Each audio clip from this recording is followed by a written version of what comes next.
Well, good evening, everybody. Yeah. I'm going to call to order the October 25th meeting of the Westford School Committee. Welcome. And before we do anything else, we will come together in the pledge. I pledge allegiance to the flag of the United States of America and to the republic for which it stands, one nation, under God, indivisible, with liberty and justice for all.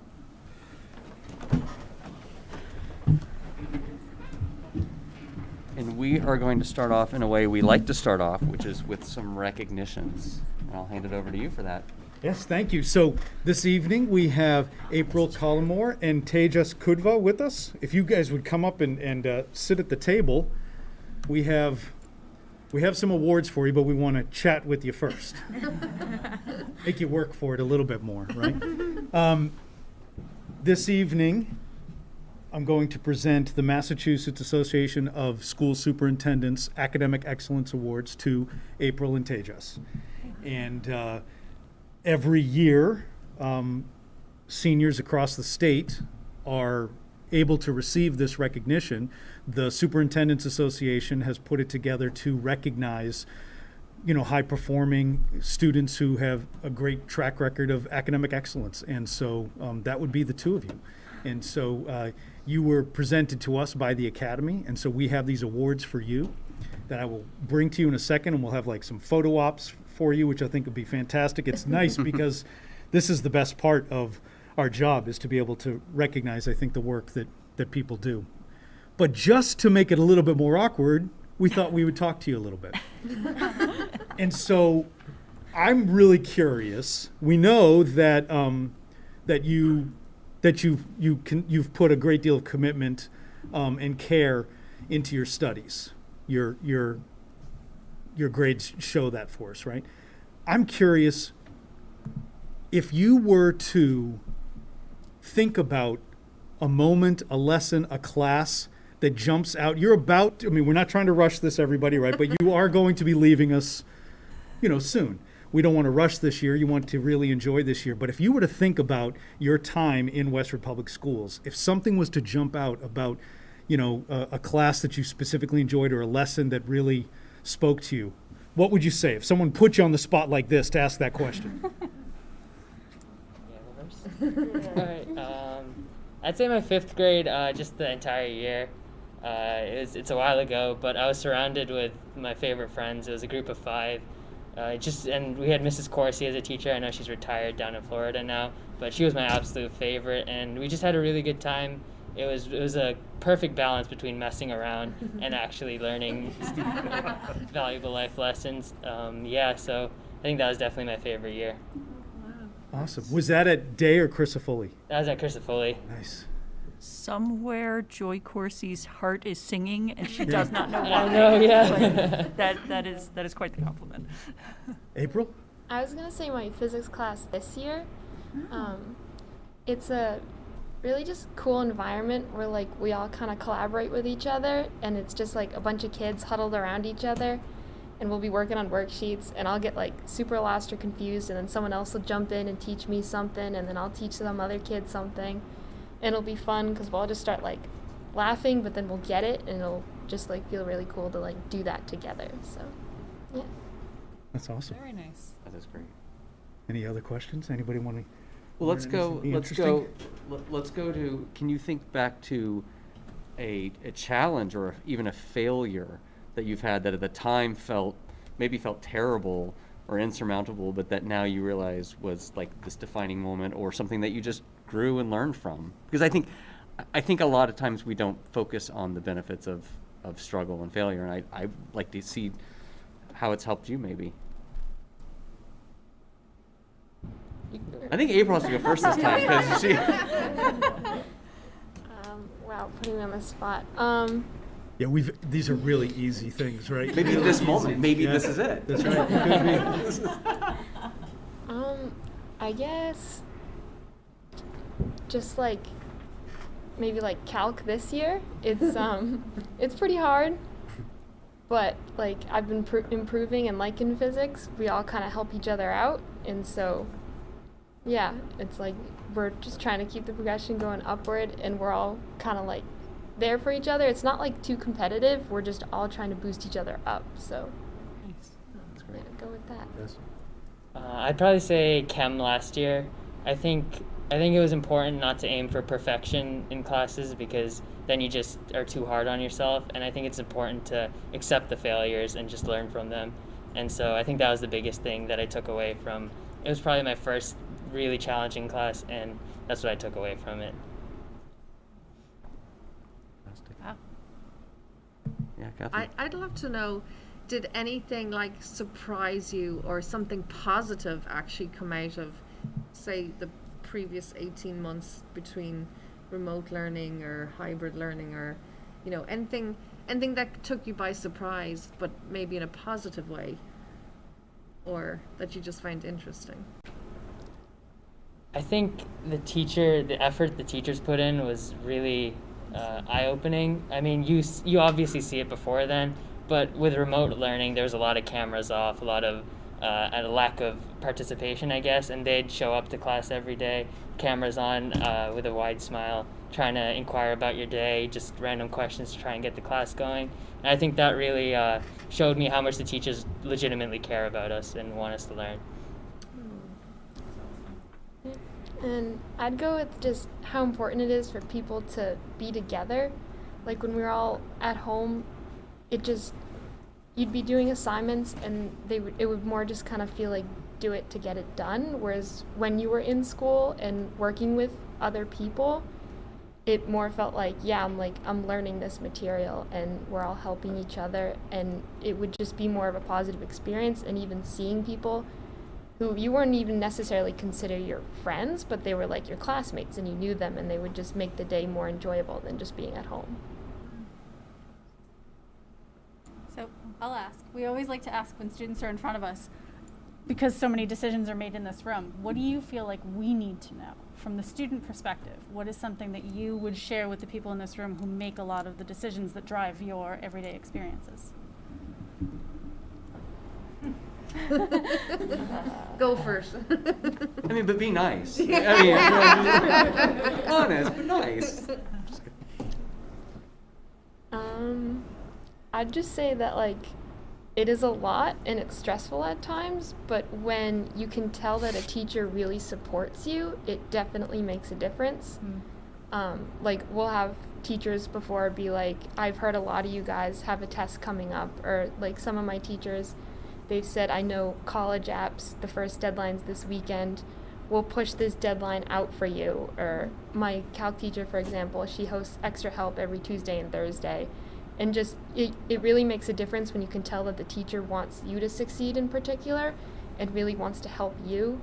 And so that makes it, yeah, it's hard, but you know you're not alone. And like, you not only have your classmates, but your teacher wants to help too. Yeah, I think I agree with all of that. And yeah, it's just that students have other things going around too. I know you guys definitely understand that, and I think you guys do a pretty good job of balancing that and factoring that into your workload and stuff.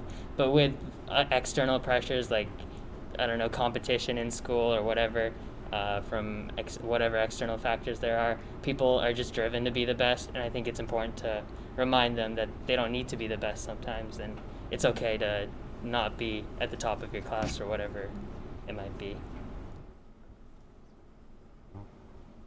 Well said. Any other questions? Well, with that, I know we put you on the spot there, and I really appreciate you thinking deeply about those questions, though, and helping us out, because it is enlightening for us, and we don't have a lot of opportunities to all of us be together and to be talking with students on a regular basis. Megna's with us, and she is always doing a great job helping us out as well too. But the idea of bringing people in, and what we also didn't want to do is just be like, hey, come on in, here's a photo op, here's an award, bye, and so we congratulate you. I have 2 certificates for the 2 of you. Would you join me? We would like to present, let's see, around here.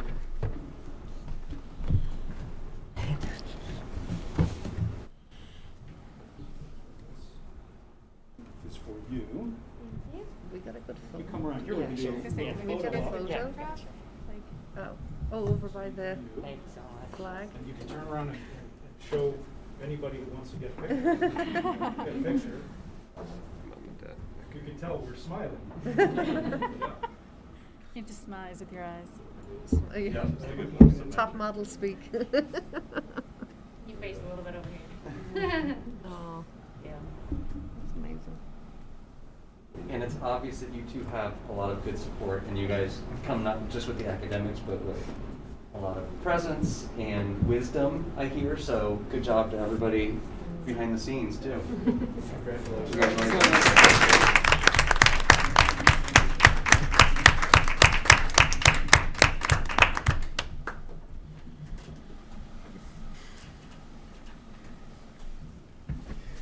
And here's where we give the standard.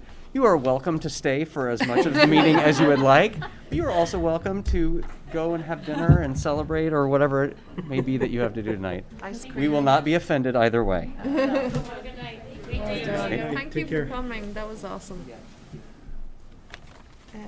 Thanks for coming out. Thank you.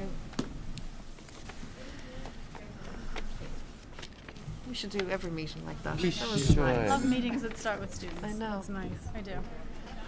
Okay. Very cool. That was really great. It was nice to see them. And we will go on to the consent agenda. Does anyone have anything that they would like to have pulled off the consent agenda or have any clarifying questions or comments on the items on the consent agenda? The warrant totals were sent out to everybody earlier, so hopefully everybody received that. Okay. Do I have a motion then? Motion to approve the consent agenda as outlined. Second. So that's Valerie with the motion, Elise with the second. Any comments? Okay, all in favor? That passes unanimously. Thank you. Informational updates. We'll start with superintendent updates. So this last Friday, we had our second principal leadership meeting that has been taking place in the building. So our first one was at Blanchard, and then on Friday we went to Stony Brook, and it was just fantastic to provide the principals the opportunity to visit different classrooms together. And we were looking at specifically culture in the classrooms, culture in the buildings. What does it mean to belong, and what types of, what are they seeing that's helping to provide evidence of that? And it was fascinating because a lot of the principals hadn't been in each other's buildings, and so they talked about that. The elementary principals talked about not having been in a middle school and seeing their friends from the earlier years, and now seeing them in a different environment. And it was, Principal Antonelli talked about being able to see again activity in the middle school, knowing that these students are going to be transitioning up to the academy as well. It was fantastic. We spend an hour doing that, where we go, each group would go to 2 different classes, and then we would debrief.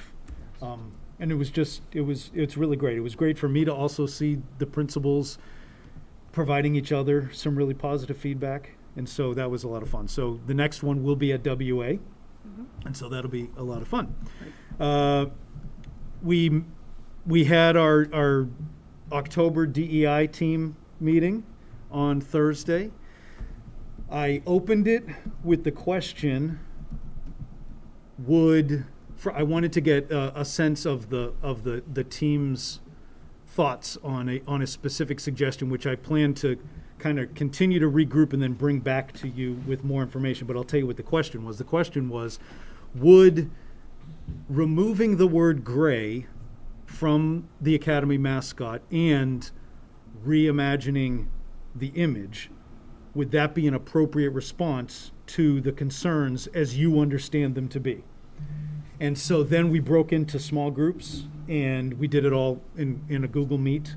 And so there were a lot of great discussions, and then we kind of came back, and we continued to have discussions based on, well, I did the poll again to see after the small groups if that would kind of change people's thoughts. And the numbers were very similar afterwards, which I thought was telling.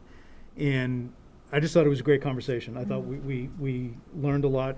People were able to kind of share ways that they thought that it was appropriate. Some people didn't think that it was appropriate, but it still led me to think, okay, we're making progress in trying to figure out I think, the best direction for us to proceed. And in November, at our November meeting, I'm going to have a specific recommendation for all of us to discuss together at that time. I also had a great opportunity to join a League of Women Voters Civic Social, which was fantastic. It was informative for me to understand there were a number of people who no longer have children in the school system who were very interested to know how they could still get information about the school system. And so we talked about that, and they shared with me some resources. I shared with them some ways that we can kind of communicate, and it was I thought that was really helpful for me, and it was just a great conversation. I've had a number of the Valley Collaborative Board of Directors meetings, and you put me on the Valley Collaborative, and I realized that I wasn't necessarily bringing back that information to you, and so they had their audit presentation at the last meeting, and the audit came back clear, and everything looked great.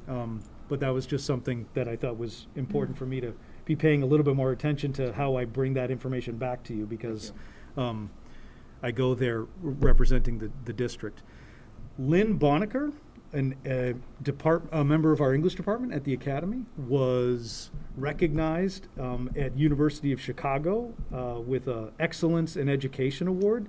They asked their freshman class to nominate individuals who had had a positive impact on their educational journey, and so I got an email last week from University of Chicago saying that she was mentioned by one of their students there, who was a former student of ours, and I thought that was excellent that took place. Two other short things. Jack Gantos came back to the 6th grade at Stony Brook and Blanchard, which is something that they missed over during the pandemic world, because Jack Gantos is an incredible young adult author who gives a really fantastic presentation usually every year for the 6th grade. And so it was great that that's sponsored by the PTOs with their arts and enrichment programming. And so he was able to come back, and I know he loves coming to Westford too, so I thought that was a great thing that returned. And then the last piece of information is that Neshoba Valley Technical Regional High School is going to both of the middle schools for their 8th grade presentations. They went to Blanchard, and then they're going to be going to Stony Brook, and they do a presentation at the school for all the students. And then families are invited on November 7th to go to their open house that's taking place. That's a Sunday. I can't remember the time, but the schools will be sharing that information with students so that they have that. And that's my update. Great. Any questions on those items? All right, thank you for that. That was great. Let's move on to school committee updates. Who's got something? Alicia? So the policy subcommittee update, we are still working through the list of the MASC updates. We're still working through the Airtable. The meetings, the policies about meetings, those are on our next agenda as well, because it looks like a lot of those MGLs were repealed. However, most of our policies are still in line with MASC. So that may just be a review and an update, and then a tagging with the MASC letters. We're working on that. The two big things to come out of policy subcommittee this week are the bus accident policy that you asked us to look at. Yeah. We had two of our members, Catherine was traveling, but Gloria and I met last week. We did determine that should be its own standalone policy. Okay. We did have some questions for our transportation department about it's worded right now, the language we were given was worded mostly for the end of the day, so we know that there are procedures for the beginning of the day should there be an accident. And if we're going to create the policy, we want to do it in one shot the right way the first time. So we did ask them for additional language, and once that's brought to us, that should be a fairly quick out of policy subcommittee to the full committee. But yes, we do believe that should be its own standalone policy. And did you reached out to yes. them already, so you yes. don't need me to do we it? walked straight into Jen's office. That was Excellent. the benefit of meeting here. Right? We walked straight into Jen's office. Good. It was very good. So the other thing is we have now, thanks to, let me back up.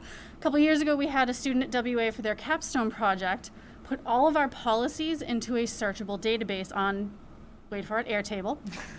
And that actually went live this week. It's on our webpage. And thanks to Chris and Nina and everyone else and Mike, everyone who worked to get that on there. Julie, yes. So now our database, our searchable policy database is there. So if you're looking for a policy, you don't necessarily know the title of the policy anymore. You can search by keyword. We are really excited about that. I'm really excited about that. I don't know if anyone else is as excited as I am, but I am really excited about that. And I'll just say, I owe some text to give a little bit of like instructions at the top, sort of how to search it, how to sort it, because it might not be clear to somebody first coming in. So we'll have that updated. So if you go there now, it might not be as intuitive as it will be soon, hopefully. Absolutely. That's our policy updates for the week. Thank you. Finance Green. Subcommittee also met last week. We had some great discussions. We briefly updated on some American Rescue Plan Act funding list items that have been added, which is still ongoing. If anyone has any additional additions can email me. We also had a great discussion about some high-level goals for the subcommittee, which as it's just in its second year, it's still sort of finding its footing. I'm sorry, and that fell off my radar, but I meant to send it around or attach it to this packet, so I'll do that after this meeting. But those 4 goals were to support the FY23 budget process, to evaluate the ESSER 3 funding proposal, to compile possibilities for ARPA funding, and we had a really good discussion about a 4th goal about develop strategies for evaluating and funding programs long term. So kind of the idea of having springtime discussions to try to have programmatic discussions outside of the budget intensity and the community anxiety, and being able to just be able to have a place for those topics to come up. I think that's it. Yeah, great, thank you. Mm-hmm. Other school committee updates? Okay. Well, Chris, do you want to talk about our tour today? Oh, thank you. Thank you. Yes, and thank you to Dr. Chu and Dr. Cleary and our curriculum coordinators who have organized building tours for school committee members, and they're very curriculum focused, which has been really nice. It's really nice to get in the schools with students in action, with teachers, with the coaches and specialists. And so today was our first one in the day school, and it was Catherine, Alicia, and I, and we just, it was fantastic. It was eye-opening. You know, been on this committee for 6 years, and I felt like I learned a lot today, just based on the structure of how we were shown around. And so we are looking forward to more. I want to just let the committee know that you all know this already, but there are 8 more scheduled. You should have a link to the schedule, but if you don't, I can get it to you. And there are slots. We're trying to limit it to 3 committee members per tour, but if you're able to and want to and haven't yet, sign up. Either jump into the spreadsheet and do so, or talk to me, and we'll get you in where you want to be. And so looking forward to the next, I think it's really 3 weeks of these tours. So it's really nice. So thank you for making that happen, and looking forward to the next ones, which the next one is tomorrow. Valerie, Catherine, and Gloria at Blanchard. Excellent. 8:20. Look at that start time. No wonder I didn't sign up for that one. That's pretty early for me. Yeah, it's pretty good.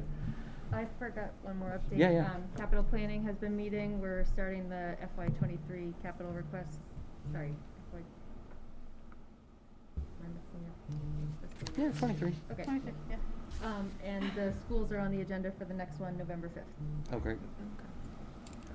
Thanks. Okay, on to student updates. It's Meghna and all Meghna today. I have a couple updates for you. So this past week was the Spirit Week, and we ended the week with the Spirit Rally. That went over really well. Mr. Antonelli and Mr. Engano, I believe, gave an announcement over the announcements that was sort of about the rules around the face paint and everything, and I think our school did really, really well with those rules. Even Mr. Antonelli agreed. I think everybody respected that, which was really good. There wasn't much pushback, so everybody sort of just kept moving, just use another color. So that went really well. And the Spirit Week sort of helped get everybody back into the normal feel of the year, and then the Spirit Rally really helped. It was a big success. It really helped kick that off, so that was really good. I spoke with Mr. Antonelli. So this year he wanted me to communicate to you all and talk to you guys later. But midterms and finals, they've reached a decision on that. We are going to have them, except this year midterms, midterms and finals, instead of each counting for 10%, they're going to count for 6%. Each, adding to our total grade of 12% for the final end of year grade. So we thought that was fair. And now the midterms can be projects, tests, sort of anything that teacher decides. So that's up to the discretion of the teacher. But me and Hannah felt that 12% was pretty fair, 6% each. So that was sort of the decision around the midterms.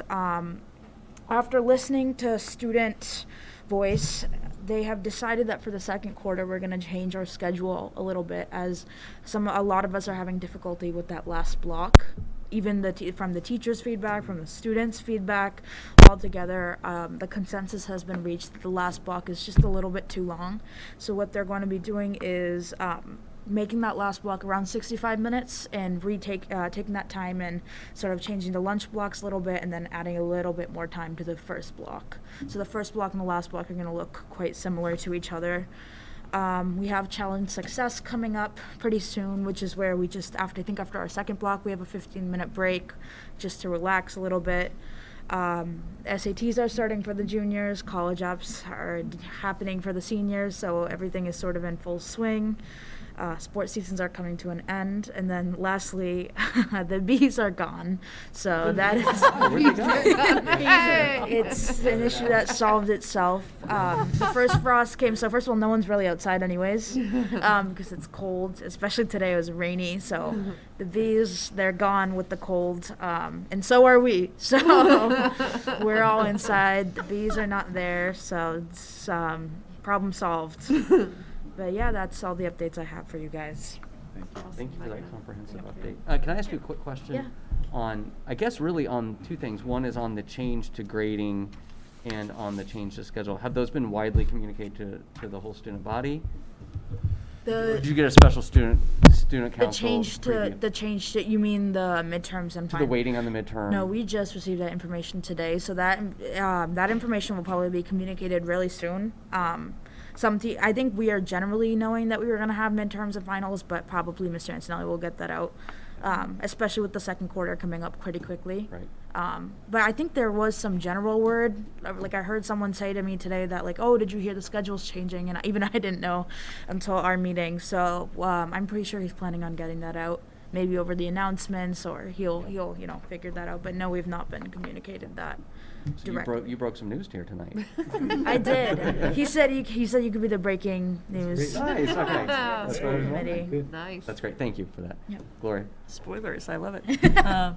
So in the discussion about midterms and finals, did Principal Antonelli indicate whether the schedule for midterms or finals is going to change, or is there still? So I had asked him about that. It's going to stay the same, 90-minute block for each block that we have. So yeah, that schedule is going to stay the same. Okay.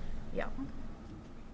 And we were talking about like the percentage numbers, and he said it had to be an even number, but he thought 4 was a little bit too small for students to sort of take the midterm exams and the final exams seriously, which makes sense. So then 6% is sort of what he landed on altogether to add up to 12 for our final grade.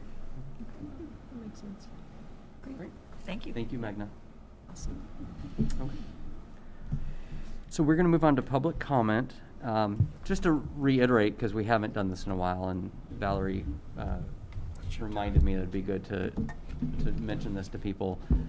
We're doing public comment before we get to our business agenda items. So even if you have something to comment on for one of the agenda items, we ask that you do it now, and we will get to hear that input as we move into those agenda items. And typically, if we have something that we're going to vote on, it's on 2 agendas, so there's ample time for the public to come and comment. We don't have a public here in person, but I will look at Zoom. Hi, folks on Zoom. If any of you have a comment that you want to make during public comment, you could raise your Zoom hand, and I will pull you into the meeting.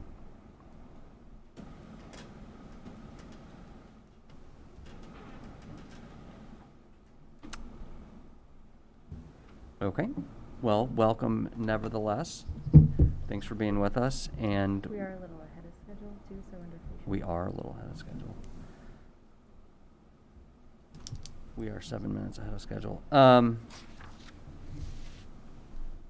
we'll keep an eye and see if anybody else comes on. Okay.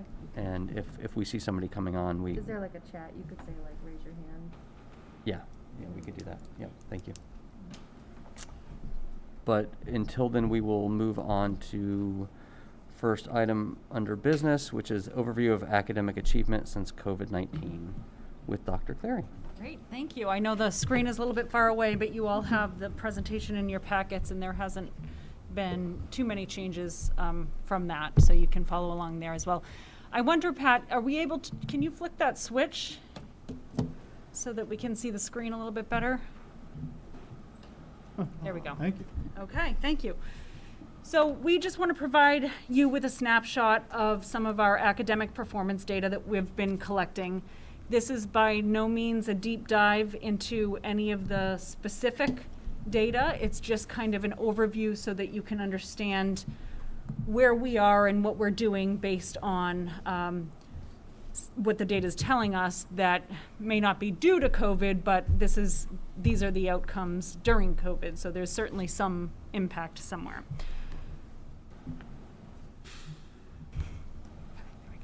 So first I'm going to share secondary data with you, and you'll see that once we get into the elementary section, the data is a bit more robust because at that point we're looking at those foundational skills that have to be built, whereas at the secondary level we can thoughtfully carve out some of the content that may be less of a priority given the lesser time that we've had in school. And that's exactly what we did last school year, and then we're building that back in over time.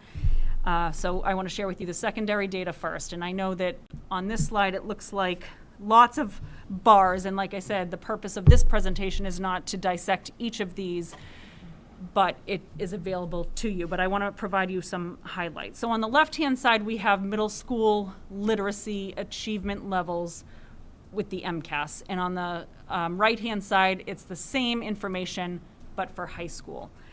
And to orient you to the bars, the maroon-colored bars are this year's information, with the darker one being Westford and the lighter one being the state. And then the blue color is the 2019 data, with the darker blue being the district and the lighter blue being the state. So we did think it was important to compare 2019 scores just as a reference point. And we had, for Mcas, a 98% participation rate, so we were very pleased with that. About 24 or so percent of students did take the Mcas remotely because that was an option for RLA students last year. But looking at the middle school information, you can see that comparing the state from 2019, which is the light blue, to the light maroon in 2021, there was a bit of a drop from 51% of students meeting or exceeding the expectations. And we held pretty steady at the middle school, and we had 74% in 2019, which is the last time we took MCAS, and we're at 73% now. So we are pleased that it was in the same ballpark, not at all, particularly in this situation of the spring of 2021. We don't look at this as a diagnostic at all. It's just one reference point. And then moving over to the high school level, we actually improved over last year. We had 83% in the categories of meeting or exceeding, and this year we jumped to 89. We actually have less percentage of students who did not meet the expectations. So the high school data was quite impressive, especially given the circumstances. Okay, so the same information for math. We did see a dip in middle school math compared to our 2019 results, and I'm focusing on that left-hand cluster of bars where it's meeting or exceeding expectations at the middle school. And you can see the same trend occurred in the state, looking from the light blue to the light maroon. And yet it was a much steeper drop on the state level than it was for Westford from 19 to 20. But then bumping over, sticking with middle school to the right-hand set of bars, we actually stayed the same in terms of number or percentage of students who did not meet the expectations. So we're happy to see that that did not increase from 2019, even though we predicted it very well may, it happened to not do that. On the right-hand side, the high school level for math, Mcas, we were fairly in line with the 2019, but we dropped the percentage of students who do not meet expectations. We went from 3% in 2019 of students who don't meet down to 1% last spring. Carrie, can I ask a question? Yes. There? Just to both with the ELA and with the math, I think it's also helpful for people to remember that we're talking about the different grade levels, right? So that at the high school, it's primarily a 10th grade exam versus the middle school. That's a combination of the 6th, 7th, and 8th grade results, correct? Correct. Okay. Good point. Thank I you. also think in the last year, the exam was slightly different because they actually shortened the length of time, so there weren't as many sessions. Right, for elementary and middle school, they reduced each content area from 2 sessions to one session. Yeah. So it was very much a different test. But still, so I think the more valuable thing is to look at how we fared against the state, because the state this year took the same test, whereas in 2019 the test was very different. And then you had that piece where some students were taking it at home. So lots of changing variables from 19 to now. Great point.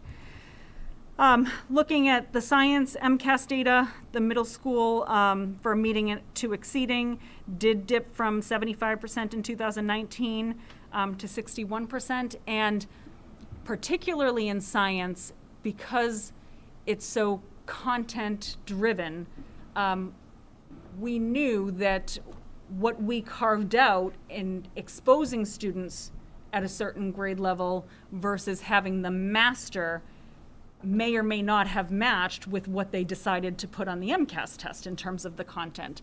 So we understood that what we were teaching to mastery, in this case in 8th grade, because 6th and 7th don't take the science, may or may not match what they're actually testing. And so we do have a systematic approach to make sure that the content that was removed or brushed upon more lightly than it normally would have been will be built back in over time. And then you can see at Westford Academy on the right-hand side, we continued to remain strong in science. So MCAS, especially with how quirky it was in the fall and how many changes there were, I also wanted to make sure that we shared other data points that we had. This is geared specifically toward the high school, looking at SAT scores. So there's a 4-year history here, and looking at that top table, the evidence-based reading and writing, we actually performed, the mean SAT scores were higher than they have ever been over the past 4 years, which was interesting and promising. And then actually the same thing with the math scores. So our students fared very well with their SATs. ACTs hadn't released their 21 scores yet, so we don't have that information quite yet. In terms of number of APs, this is a 4-year history of the percentage of students who scored 3 or above on their AP tests. And we were very pleased that we had over 90% who were able to score in that range, 93.37. And you can see how that fared compared to the prior 3 years. Number of AP scholars, which are students who scored a 3 or above on 3 or more AP tests. was very much in line with what we have been. It happened to have peaked last year, but another data point to show that our students did quite well relative to the rest of the world. Our high school teachers in particular right now do feel a lot of pressure. They are concerned about when you have tests that are so objective and can't be shifted, getting to that content area by the time the AP tests arrive. And we are working with them to understand that just doing the math, if there's prerequisite skills that have to be taught in order to access the typical curriculum, then it's important and imperative that we go back and teach the prerequisite skills, which then throws off the timing. And I think some of the worries is some of the community pressure of making sure that our students perform so well on the APs. But we are emphasizing, and they're understanding this, although it's hard for some of those courses, that we're meeting the students where they are, and where they are is at a place that's coming off of a pandemic with the hybrid model or RLA model that we had last year. So the teachers last year who carved out some of the curriculum so that we could prioritize were very thoughtful about what skills they need to be mastering before going on to the next levels in the next school year. So it's been thoughtful and systematic.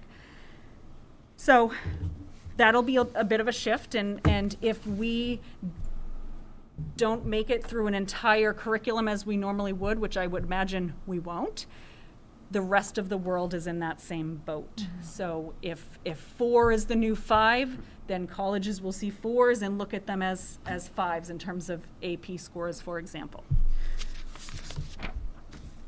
Whoops. Okay, so moving on to the elementary data. Here's some math information, and this is for students in grades 3, 4, and 5. They took the math MCAS.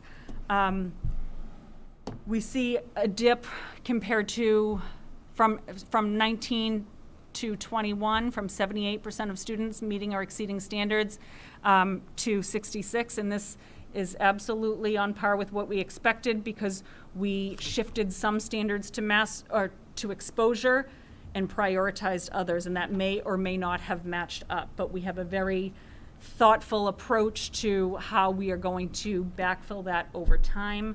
The approach is not cram in a year and a quarter's worth of information into these students' experience and expect them to master all of that. It's more systematic, and it will be a multi-year process. Proportionally, the state had a much more significant drop than we did. Carrie, can I interrupt you? Just for, you worded that sentence really well. I just wanted you to say it again. What you shifted from, what did you say, like brushing by versus? Right, so some of our standards, so all of our standards we're supposed to master. And we marked some standards for exposure versus mastery, knowing that then starting this year and in future years, we'll build that back in future grade levels. Ironic that I couldn't remember the word exposure. Thank you. Oops. So keeping with math, we have better data that we hold, onto much, or it holds more weight than the MCAS scores, which don't hold much right now, but it's again a great data point just to see as a reference point. But Iready is a program that we purchased for elementary math, and it's a diagnostic adaptive assessment that helps kind of peel back all of the components of every topic in the prerequisite skills for every individual student, and it provides teachers and the district and the coordinators with reports. And after conducting our fall assessment, here's where our K-5 students fell. So 79% of the students were at or above grade level. 18% of the students are about 1 grade level below, and then 3% of the students are about 2 grade levels below. So we have supports in place for those 18 and 3%, which is great. I do want to point out, this triangle is like a famous triangle for the response to intervention model that's now shifted to MTSS, but that is a very normal distribution of scores, non-pandemic.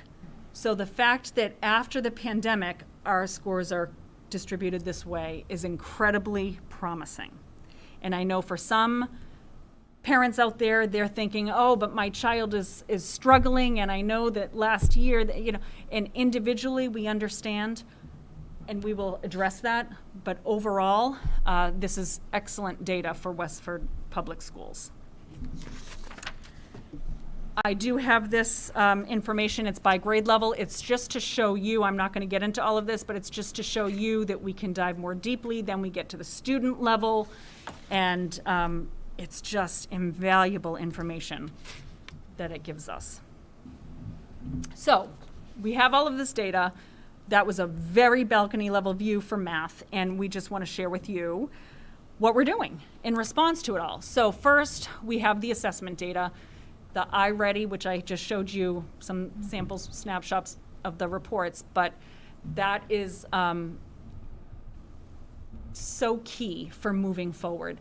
It allows us to truly tailor our instruction for each student's individual needs. So when we have guided math groups, students are working independently, and teachers have this very specific information about what that group of children need, and they group the children based on their needs. And then we can identify district-wide and grade level trends beyond student trends, and that helps us. The coordinators have been doing a great job seeing these trends, and then in their communication to teachers, they have lessons, they have some quick activities that can help infuse some additional practice for the areas that seem to be trending. So it goes from individual to grade level and district-wide information that helps us plan and prepare. In terms of interventions, for those students who are 1 or 2 grade levels below, we had our summer program, Bridge to Success, which was pretty well attended, lots of great feedback, and we're looking at their data specifically, and it's so promising. So it was great to see that worked.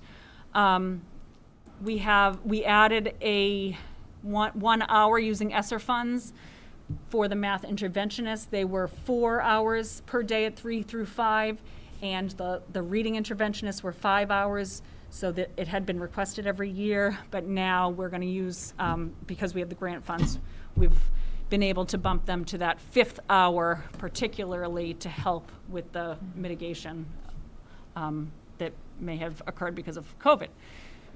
And then we also purchased an intervention program that some of our Tier 3 pull-out students are getting with their math interventionists, and we trained the special education teachers so that they can use it if it makes sense for their students who are receiving pull-out special education services in math. So for our programmatic improvements, we have prerequisite skill activities that this Iready program produces. It helps the teachers in their guided math groups, and it's just so tailored and specific to the individual student needs, which is incredible. Carrie, just real quick. Yes. Were the Bridge to Success summer students given an Iready assessment at the end? They were not. Okay. They were I didn't know not. if you had. But the point of the program was to get them on grade level. Yep. So the fall data, Oh, they if do a they're fall on assessment grade anyway, so level, yeah. then Yeah. yes. Okay. Okay, so looking at literacy, for the most part, we were consistent for Mcas, ELA, elementary, so that's grades 3 through 5, with previous year's scores. So we were happy to see that we held relatively steady there. But the more important data that we pull is using our in-district assessments. We have on the left-hand side, this is for grades 3 to 5. That bar shows percentage of students meeting benchmark for comprehension. It's 82%. That was from the spring because we haven't finished the comprehension assessment for fall yet. But the next 2 bars are fall data. We have fluency, which is words correct per minute, and then accuracy. And you can see, or not see, the 83% of students are meeting benchmark in the fluency, and then 87% in accuracy. So that is slightly below what we would typically see, again, especially at the elementary level. Makes perfect sense, given the year that they've had. But in general, out there in other districts, people are shooting for 80%.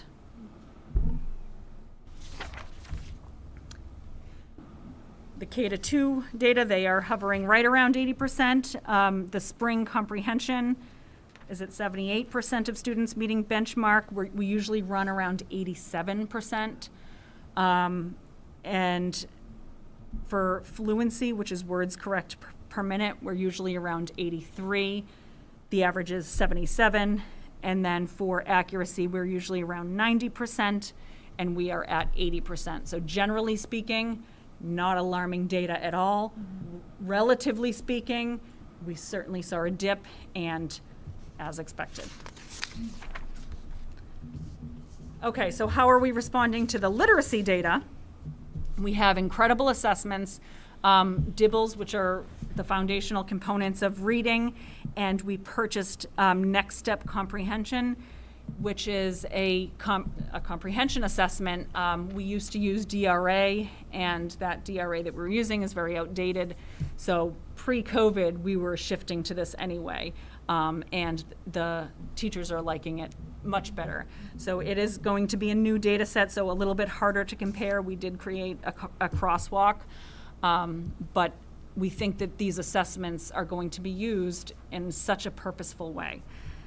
Then for interventions, we had the Bridge to Success over the summer, as I mentioned, and we still have the reading interventions and the literacy specialists. The next piece that is new this year is coaching.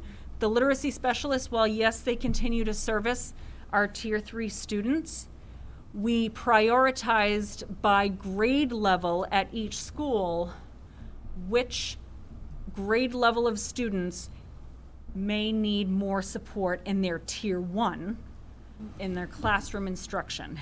And so the literacy specialists chose one grade level based on the data where they go in and they support teachers on a routine basis, improving the Tier 1 instruction around literacy using their very professional, very experienced lens. So the teachers have been thrilled, and I hear that that's something that the three of you saw today when you were walking through the day school. It was awesome. And then programmatic improvements. We never had a phonemic awareness curriculum. We had a phonics curriculum, which is Lexia, and that's phonics is focusing on print. Phonemic awareness is manipulating language, not using print at all. So the word slide, take out the ul, and the students have to say side. So teachers were certainly teaching that at the younger levels, but this specific program was purchased through a grant at NABNASIT for last school year, not COVID related, and their data skyrocketed, seeing how, so we know that teachers have this experience and expertise, but there wasn't anything programmatic that we had. So this is really exciting. We also purchased, these are all, Read Live and Lexia are grant funded, which means that there's an end life to them, but Read Naturally is for fluency. It's an intervention, and Lexia captures all components of reading. It's an online program that adapts.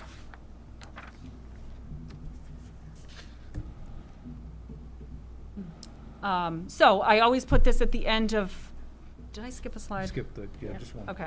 Okay, so this is our science, elementary science. I just wanted to include it in here.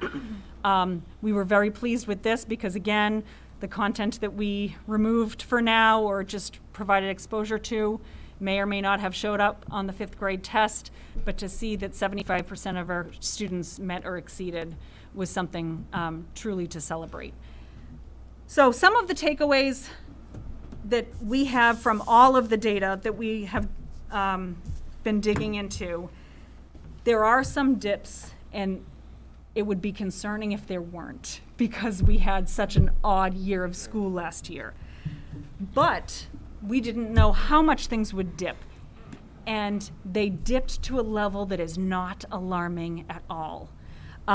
We also, fortunately, being in Westford, we have the resources to apply them a little bit differently, especially with then some grant funds to help beef up those areas that did take a little dip. So all of this will be a process. It's not going to be back to normal at the end of this year. We need people to understand that. Fortunately, the world around us is in the same boat. So there's a new norm for a little while, but I feel very, very proud to have the systems in place that we do to address the needs of our students. And then always important to remember, not everything that can be counted counts, and not everything that counts can be counted. Thank you. Great job. Excellent. That was awesome. Thank you, Carrie. I think that's a presentation we've been, I feel like I've been needing, right? Like, it's informative, it's reassuring, it's accurate. You know, like you said, it's an inevitable dip, but it is reassuring that we understand it. First of all, we have the resources in place to address any deficits that we're seeing, and that we have the confidence in our staff that we're going to be able to address these. And so for me, I thought it was really reassuring. Do we have comments and questions from the committee? Alicia? We were fortunate to get a preview of this today in action Yeah. because Chris, Catherine, and I were at the day school today with the curriculum coordinators for 3 to 5, and to hear what Iready is allowing them to do, they did share with us that they have confidence in their literacy screening tools, but that Iready really filled a gap that had been missing for many years. And to see it in action, and to see the small groups, and to see the interventionists working, and to see the coaching, which was also something that I know that we have some coaching happening, but it's not really widespread yet. To see those two things in action as the things that are really allowing our staff to identify what each individual student needs, and to bring them back up to, I don't want to say normal, but to bring them back up to, a competency level where we can move them on. That was phenomenal, and I'm really glad we got a chance to preview that today. Completely echoed Kerry's Yes. presentation, what we saw and heard today. And the nice thing about the Iready, which they all spoke about, was that it takes less time to administer. Yes. And they have the data faster. Yeah, Which right. Which was awesome to And hear. it's more comprehensive data Yeah. than the was it Big Ideas? Can't remember the one they used before. The Whatever other one math they used no, I prior. can't remember the other. The paper math assessments they used to do. It's far Everyday more math. comprehensive. From, Yes. Thank you. from Yeah. Everyday Math. Yep. My brain went to my kids' homework, not. Right. It's the Big Ideas math book. But I think that's also something that we're going to need to discuss when we start talking about the budget is, yes, a lot of these things are in temporary budget places right now, and they are proving to be invaluable, and we're going to need to have a really serious discussion about how we make them permanent, because they are proving to be invaluable on the ground. Yep. That was awesome. Gloria? I appreciate all that information. I think it bears repeating, although I know you highlighted it. For those who may look at these numbers and parents or people in the community who might see a dip and think, oh no, obviously that was to be expected. And Mcas is not the only and not the most important data point in how we assess student learning and student progress. And if you look at the data that you presented holistically, it does show some patterns that just make intuitive sense. I mean, our high schoolers were better able to navigate a non-traditional academic environment, either remote learning or hybrid learning, and it was difficult and challenging, but they were able to navigate that more successfully than younger students. That makes total sense. It also makes total sense that we didn't necessarily see the changes in ELA, because I know for a lot of adults as well as children during the pandemic, reading was a source of comfort. There were probably people who weren't going out into the communities the way we normally would and have other activities, and that good book was a source of comfort. So I think a lot of people probably did more reading during the pandemic than they might have normally. Sure. And Good I point. think that shows in the progress our students made in their ELA skills. It also makes intuitive sense that it may have been harder to have accessed some of that curriculum for math and science in this teaching environment. But everything you just highlighted was incredibly reassuring in terms of how the curriculum is being adjusted to address those prerequisite skills, how students who need the support are being provided the support. And I think any reassurance we can give to the community, to parents, to our own teachers, that education is a marathon, not a sprint. It's not about where our students are at any one point in time today. It's where they are next year, 3 years from now, 5 years from now, 10 years from now. And if anything we can do, I think, to take pressure off our students, their parents, our teachers, the entire community, I think is helpful. You mentioned that, and we got this message from Meghna, that there's some stress at, either in certain math classes or AP classes about covering all the materials. It's important for everybody to remember that AP classes are something that students should take so that they're taking a challenge. But it's not all about the exam and the grade at the end. And for most colleges, even if you're looking at trying to, say, bypass a class, for most colleges, you will get to the credit for a calculus class or a chemistry class, regardless of whether you got a 4 or a 5. There are very few colleges that actually distinguish between those in terms of providing credit.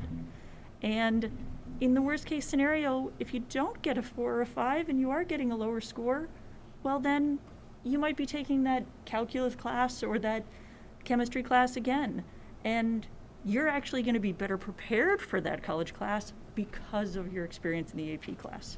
So anything I think we can do to de-emphasize the AP scores at the end and emphasize the fact that taking an AP class is something you should do for the challenge and for the learning and for the college preparation, but not necessarily just for the exam score. I think anything we can do to take that pressure off, especially during this time and in this climate, would be to everybody's benefit. Well said.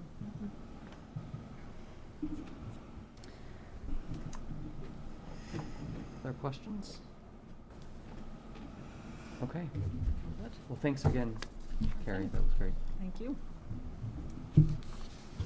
And with that, we will move on to the COVID update. I do want to say we have a hand raised in Zoom, and as we mentioned before, we did hit public comment a little bit early. So assuming that our Zoom participant still wants to do public comment, what I think we're going to do is go ahead and have our COVID update, which is our 8:10 agenda item. And then between that and the 8:30 agenda item, financial updates, we will bring you in for public comment. So stand by for a few more minutes. Thank you.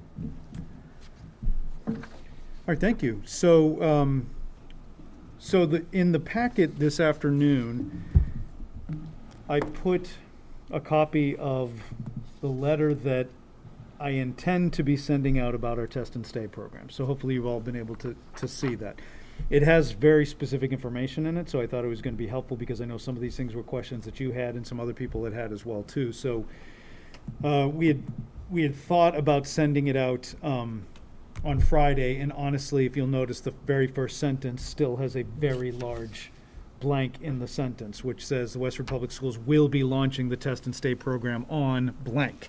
And so what I didn't want to do is the original sentence, said, oh, we're anticipating doing it soon. And I felt like, no, we're going to send the information when we know for sure if we're able to start it on, a specific day this week or next Monday. That's our specific plan and goal at this moment in time. The district coordinator has been getting all of the resources together. There's some additional trainings that still need to take place, and we want to make sure that everything is ready to take place smoothly rather than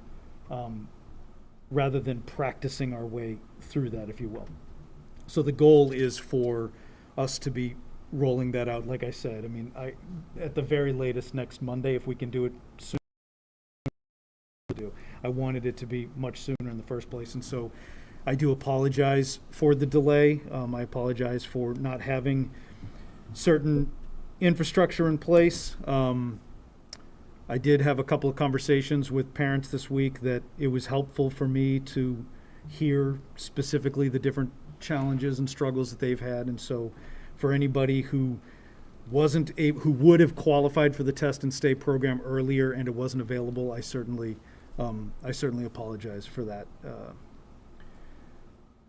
mistake. Are there any questions about the letter? Have you had a chance to look it over with some of the different details in it as far as the Ming Chen? So the testing will be central office. What's the transportation for the kids? So our goal is to have parents bring their children here to 23 Depot Street. They'd be able to get the test first thing in the morning. We'll get them their results, and then they can bring their children to school after they've received a negative test. So this is there is like no middle day. We are going to record, and then you have to pick up your kid to go to central office for test. No, so this is just for the test and stay program, and so that would be for what you're describing would be like the symptomatic testing. If all of a sudden in the middle of the school day, a student had been exhibiting symptoms, and so after we get this up and running, that's something we might decide to start doing, at which case I would then communicate that to the families that we're rolling the symptomatic testing into, because then they would have to have the ability to change their consent if they wanted that or if they didn't want that.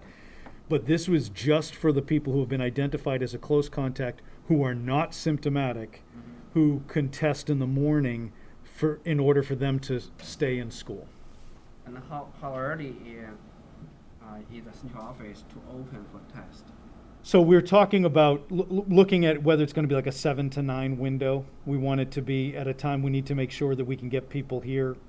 If we can do it before the middle school and the high school starts, that's beneficial for the students. But even if it's happening right at about that same time, it's still an opportunity for them to still come here, test, and then with the negative test head on to school, which is still a better alternative than not being able to go to school. But that's what we'll put, once we know that, I'll add that in there, the specific time, because you're right, it won't be all day long. It'll just be for a window of time in the morning. Any other questions about that information?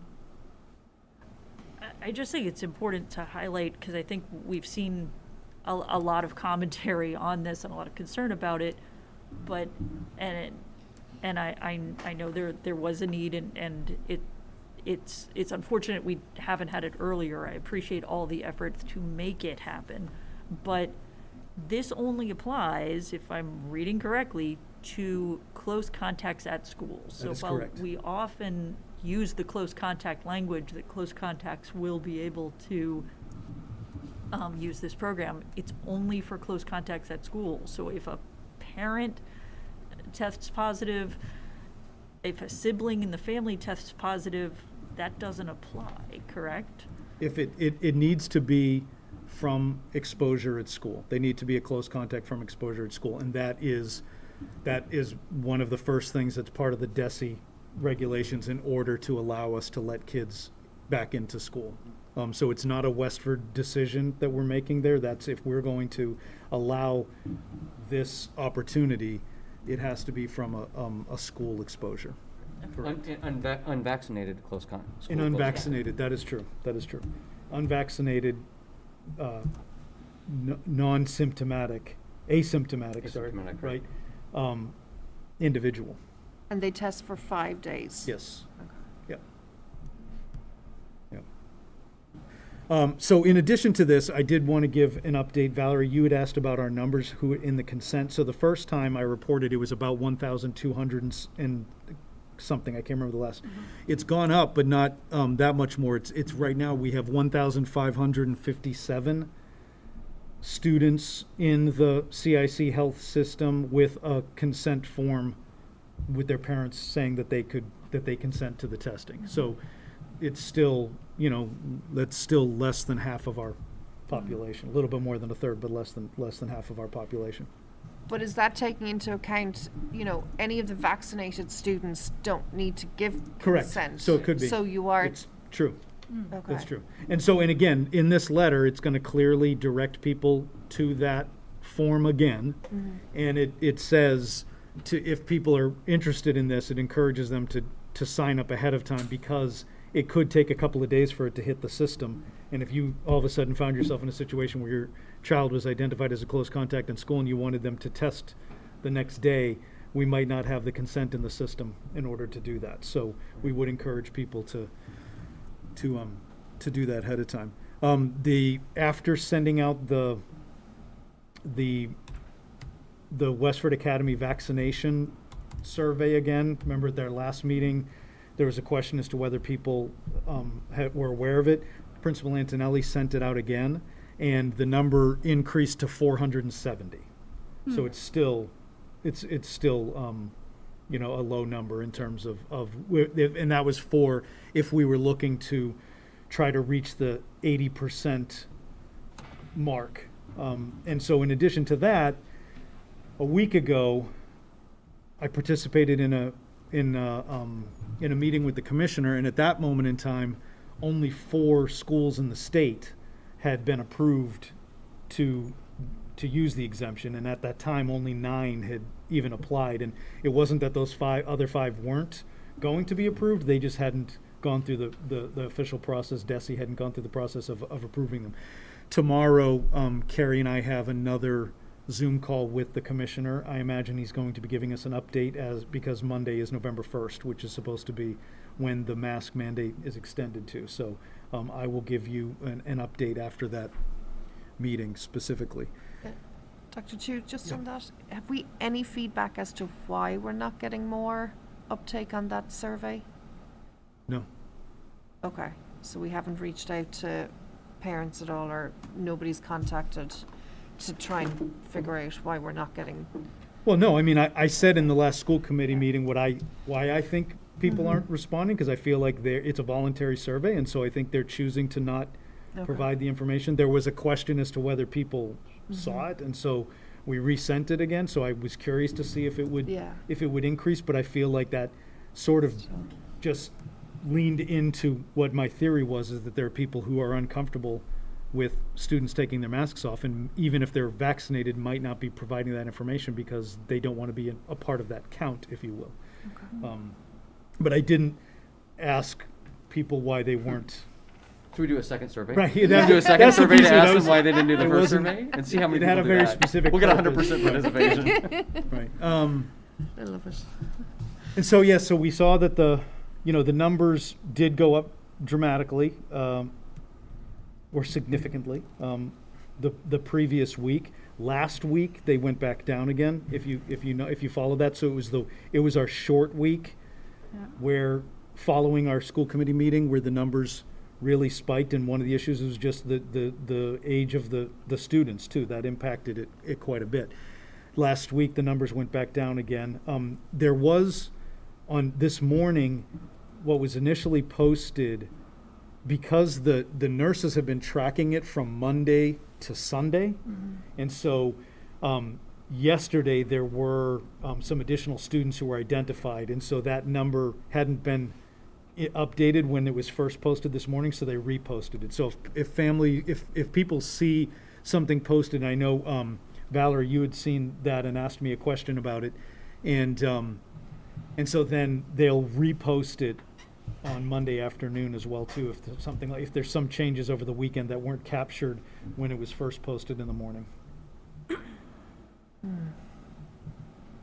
So I have a question that I don't even know if you're going to be able to answer after the meeting tomorrow, but a lot of the questions I'm hearing are for these districts that are applying for that 80% limit to go to voluntary masking. I wonder how they are collecting the information on whether or not students are vaccinated, and what form are they doing that in? Are they just doing it for attestations? I know from my son's high school, Neshoba Tech, they're actually asking for vaccine cards to be scanned, et cetera. And I know there is at least one district that's starting this on a trial basis starting Monday, Hopkinton. So if there's a way we can find out how exactly they each of these districts has done that. I think that's also a question parents are looking for an answer to, as to what proof are we looking for, what level of proof are we looking for to hit that 80% mark. So let me see if I can answer this correctly, right? So in the survey that has 470 responses, we are asking people to attest that they have proof of vaccination. I intentionally didn't ask for the proof yet, right? Right. Knowing that we only have 470, I wasn't continuing to move forward with the plan to collect the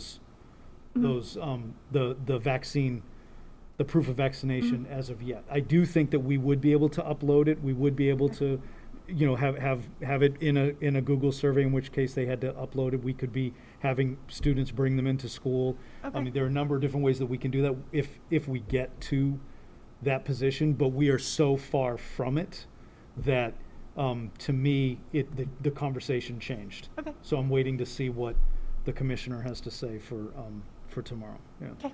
But I think that is one of the things, and I do know other schools that are doing that. Yeah.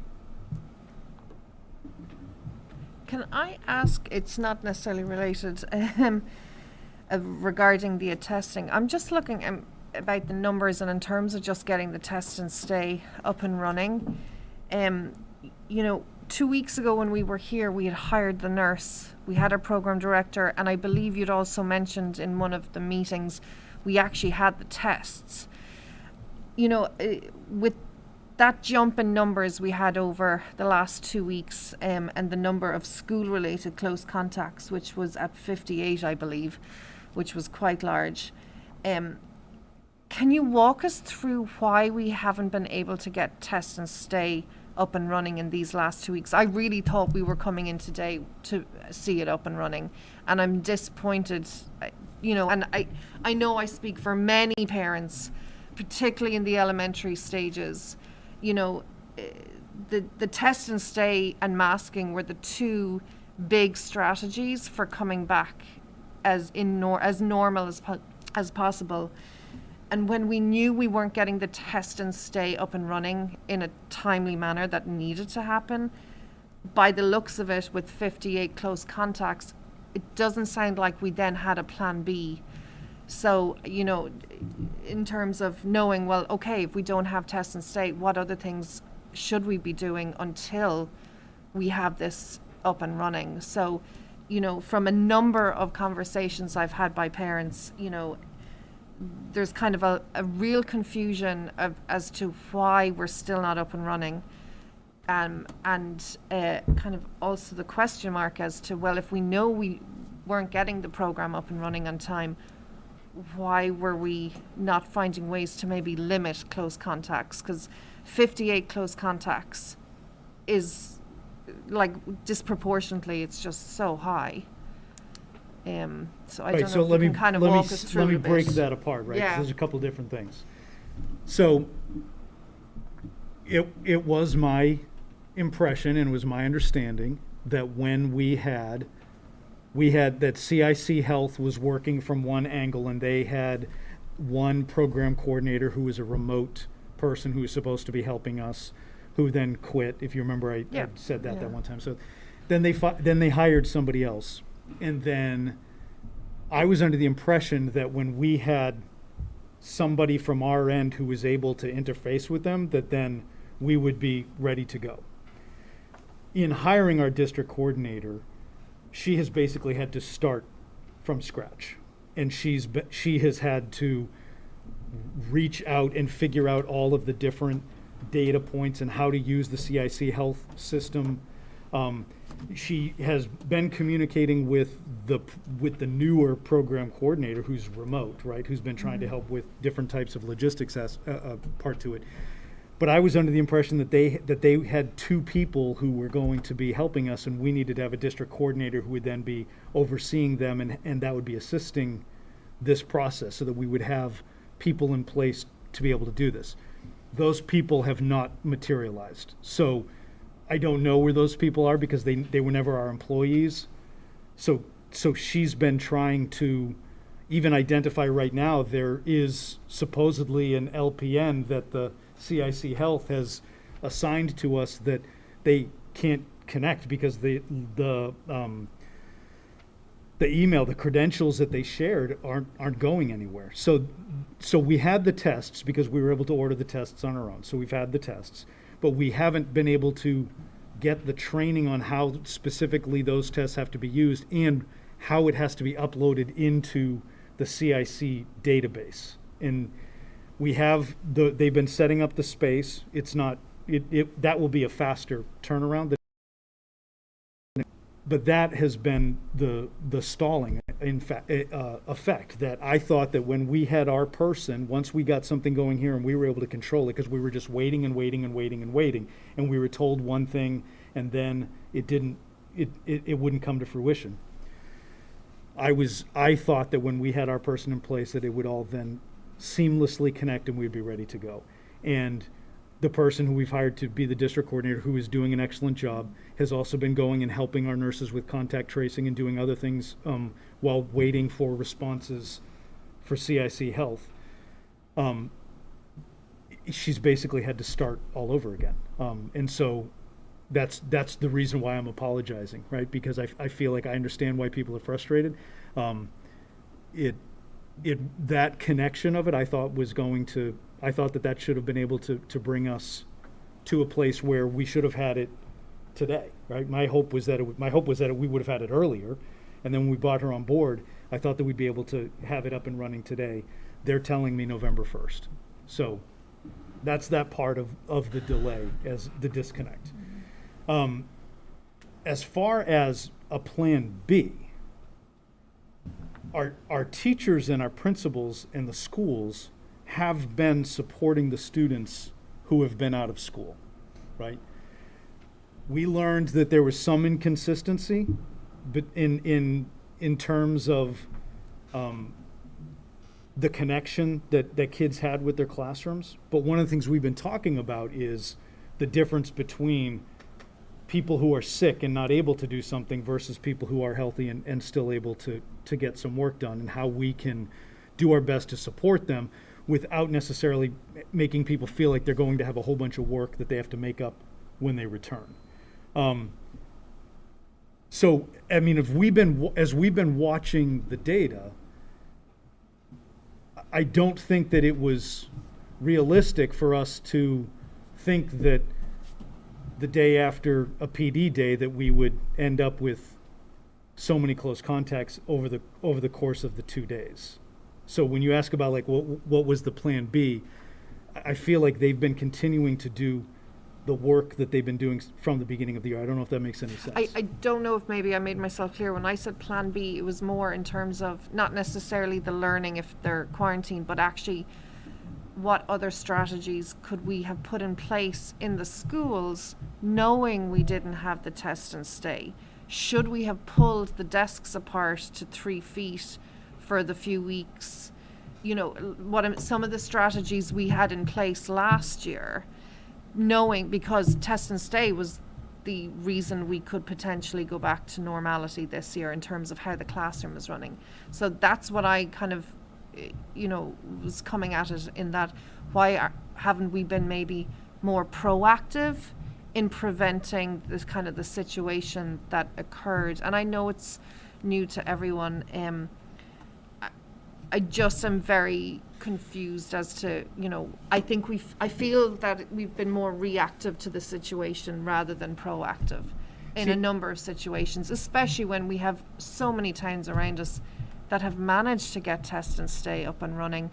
I'm not watching numbers in other districts, so I just think it's really important that we are proactive. We've so much data and information on our fingertips about Delta and COVID and everything at the moment that, I was disappointed we ended up in this situation, to be honest, along with many other parents. I guess I'm confused only because all of our buildings had positive cases and exposure at school. And they didn't result in very large close contacts, right? So the schools were, they had separated the kids at lunch. We had talked about that. We had talked about the spaces where you might be more apt to have close contacts, right? Like if they're taking their masks off and if they were at lunch, whether they had to have assigned seats or whether they had enough space to allow them to take their masks off where they wouldn't necessarily be close contacts. And I guess as we're looking at it, the only thing I can imagine is that as we got into October, perhaps and this is me not peeling back all of the specific close contacts, so I forgive me for guessing at this, but the idea being that they have been working in more groups. It's the same activity that's been taking place with the same setups in the schools from the beginning of the year. So that's where I'm struggling with I wouldn't have necessarily said, oh, because we don't have test and stay, we're going to spread everybody out, because I think next week we're going to have a lot of close contacts. You know what I'm saying? Like I think it has been successful from the beginning of the year. We then hit this third or second week of October, and it became a different scenario. And Well, I mean, it's been steadily creeping up since the middle of September. We've gone from 19, 22, 37. Like, the close contacts were steadily creeping up. Obviously, that's behind us. But when you look at the breakdown, though, of the schools, it wasn't, right? So even on the first chart, and you look at the elementary schools, the largest number was the first week of school. So it hasn't been, you see what I'm saying? I'm looking at the close contacts number. So what I'm saying is the school-related close contacts number. Yeah. Because when we're talking about test and stay, that's the number we want to be keeping an eye on, because potentially that's the number of students that could have been in the buildings. Now, I'm not too sure if with the school-related close contacts, if that includes vaccinated kids at high school or whatever. But, Right. You know, with test and stay and just being proactive about it, because, you know, we're now November. Yep. So I just felt like I know just moving forward to make sure we're being proactive, because I've had a number of parents reaching out to me through various different forms about this issue. And I think it's really important that we keep our eye on the ball on this one. Valerie? I just wanted to jump back up to the actual resources. So we have a in-person, district-specific, real-life person coordinator. And I know we were kind of, my memory's a little hazy, but there was going to be 2 other people administering the tests, but we don't have that. Correct. And can you remind me, is the test and stay can be administered by the individual or has to be by a professional? So I've heard both, right? So the test and stay, I was told, had to be administered by somebody who is trained to do it. It was the pool testing that can just be supervised. Okay. In the information that our district coordinator has now, that if the person's not able to do it, the person administering can help, but that language needs to be clarified, because there was a specific difference between the test and stay and the pool testing. I saw some slides on DESI that in October that made a change to the test and stay, and they admitted because of the staffing. They didn't have enough people to do it. Yeah. So I guess I'm just also curious that if that's the case and these students can do it themselves and this coordinator could observe and supervise, then that's not, so those 2 people administering the test is no longer the holdup? I don't know if I'm saying it rightly. So the holdup is still being able to have even our coordinator to have the training with the data, uploading all of the data, and actually being able to train to do the tests. I'm then assuming so that then this person can then train whoever they send to us, because I'm no longer imagining that if anybody is ever sent to us that they will already have been trained, which is what I thought was the case. I thought everybody else was being onboarded and all we needed was to have a district person to help us move this forward, and then when we had the person, none of these people existed. Are we not using the Buy Next Now Yes. tests that you can literally buy in CVS? It's the same one. It's the Buy Next Now and CVS you can buy. Because I'm a bit confused about the training involved in administering the test, because I've done it. Having traveled, I've been using it. It's very simple. So I'm a bit confused with the amount of training that's involved in actually administering the test.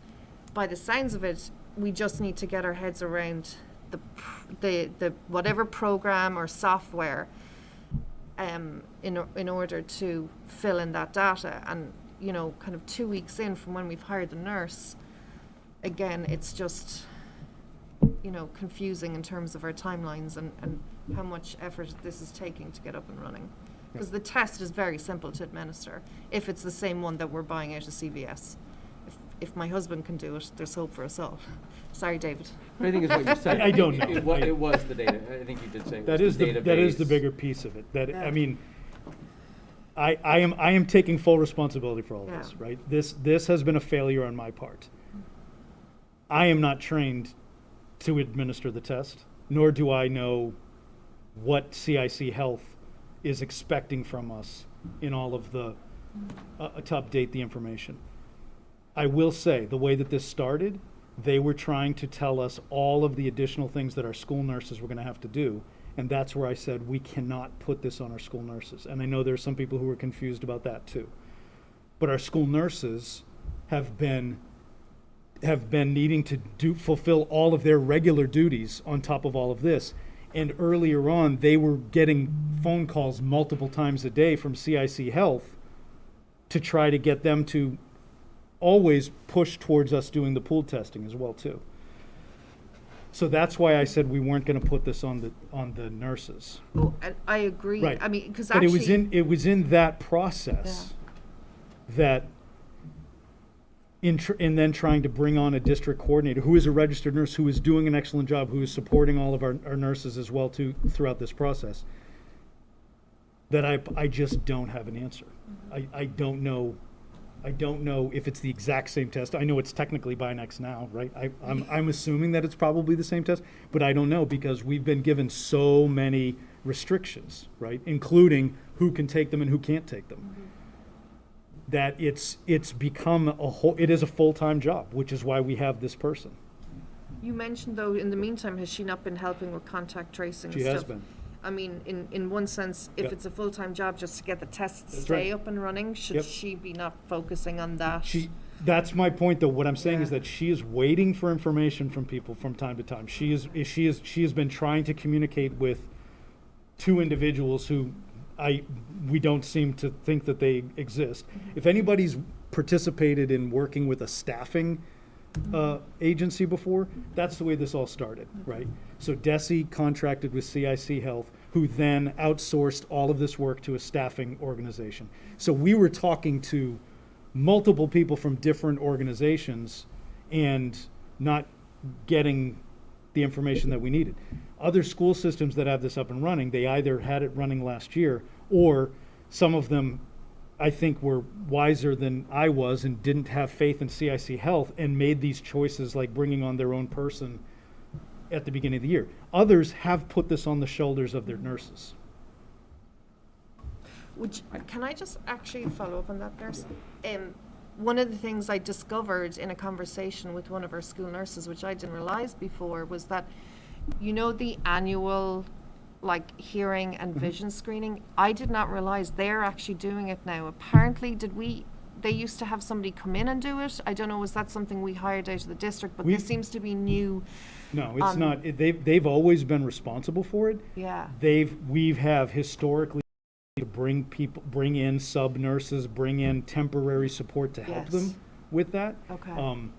But for as long as I can remember, it's on their to-do list. Okay, because I seem to be it seemed to be suggested that they normally had two people to do it, but they don't. And those are seem to people that have- we would bring in to support, But we and they don't- could go to different schools depending on the grade that it Yes. was hitting. But it's typically on their. But we don't seem to have brought in those two people though this year. It seems to be down to only the school nurse in order Well, it's to do because that screening this year. The people that one of those individuals we've hired as our district coordinator, Okay. right? So we have a very limited sub pool for Yeah. nurses Okay. who are very loyal and supportive, but it's a very small group.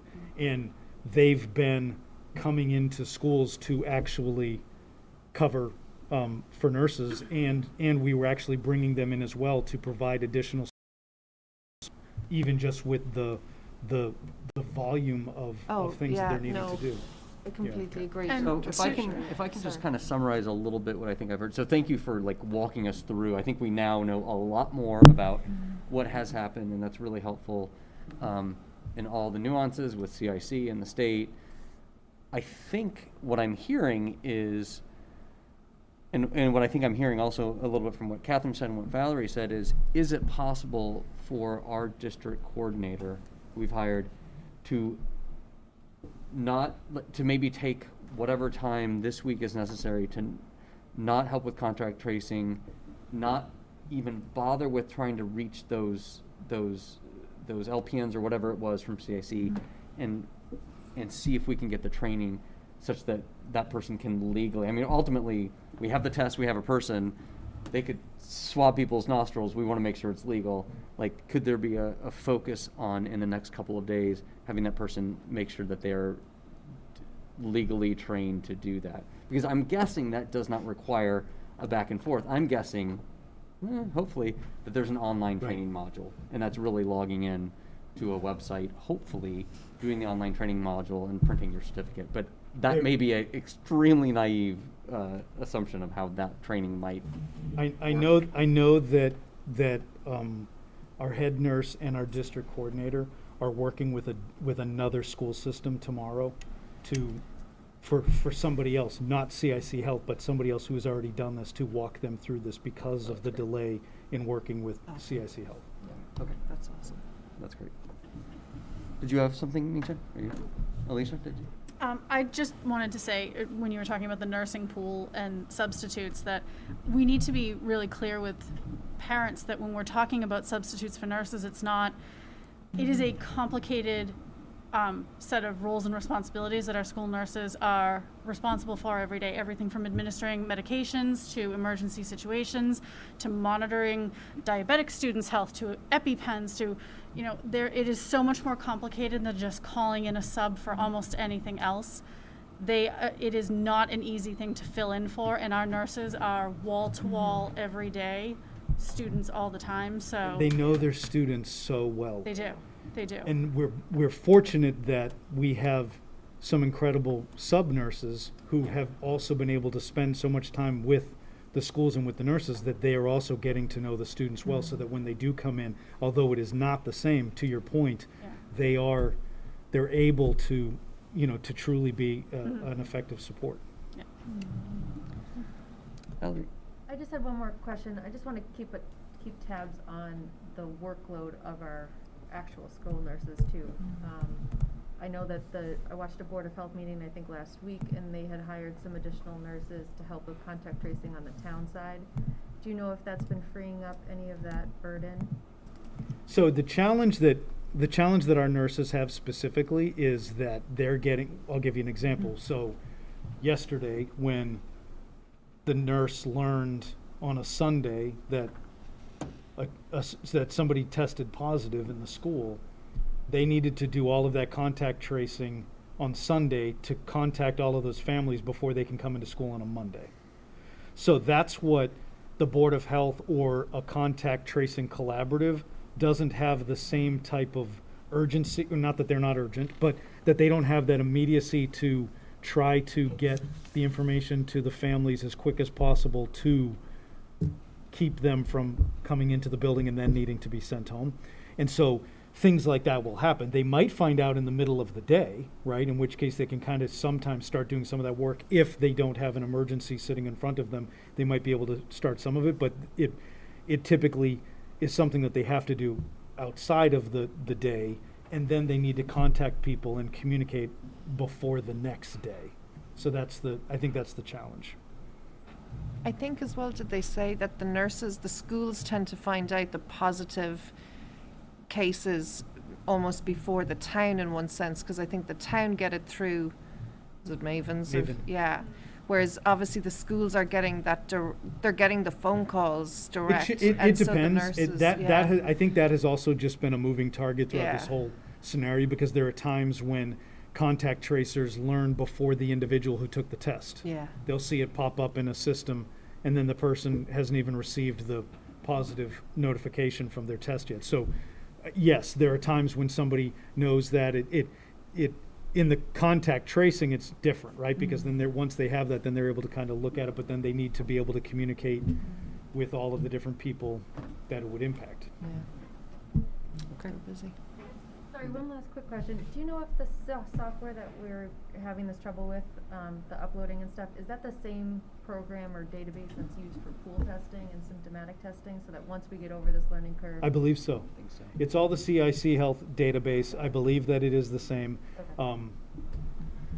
That's what I have been told. Okay. Thank you. Thank you. One last thing I just want to say, and you saw this, I did put, the district coordinator, we were able to use CARES Act money for the first part of the salary through December, and so I did put an official request in for the spring component of that salary, as we had been talking about it with the town. Thank you for that. Okay. Anything else? Okay, then we will move on. And as we said before, we're actually going to come back to public comment. We do have one hand raised in Zoom, and so I'm going to go ahead and bring that person in. And just a reminder that and when you come in, please give us your name and your address.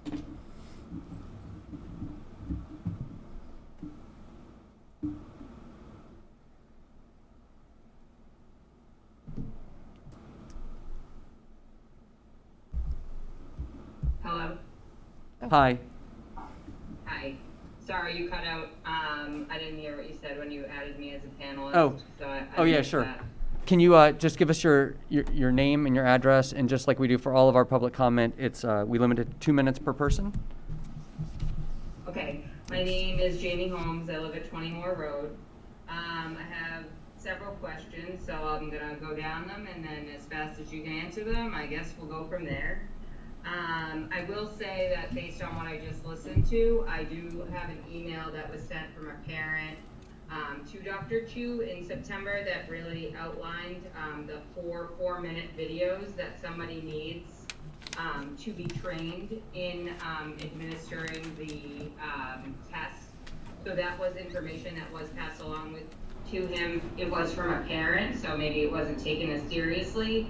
But that is information that was passed along at the end of September after their children had been out due to being in close contact. If anybody needs a copy of that, I'm happy to also send that to you as well. That parent has given their permission. What is the threshold for that determines an in-school transmission? How many cases have to be found in that classroom?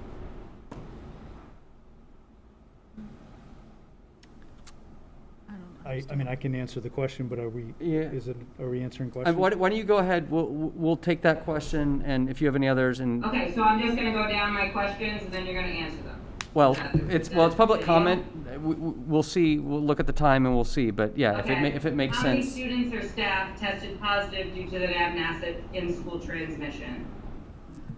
What date did the transitions begin? Because somebody's mentioned after the long weekend twice now, which I don't think is the case, that it didn't start after the long weekend. I'm fairly certain it started before the long weekend, and it just took that long to get through all of the students. So what date did the first transmission happen? What date did the school and contact tracers realize there was an in-school transmission at Mcas? Why were the contacts in the classroom not notified directly of the in-school transmission so their families would have a heads up to protect their own families and children?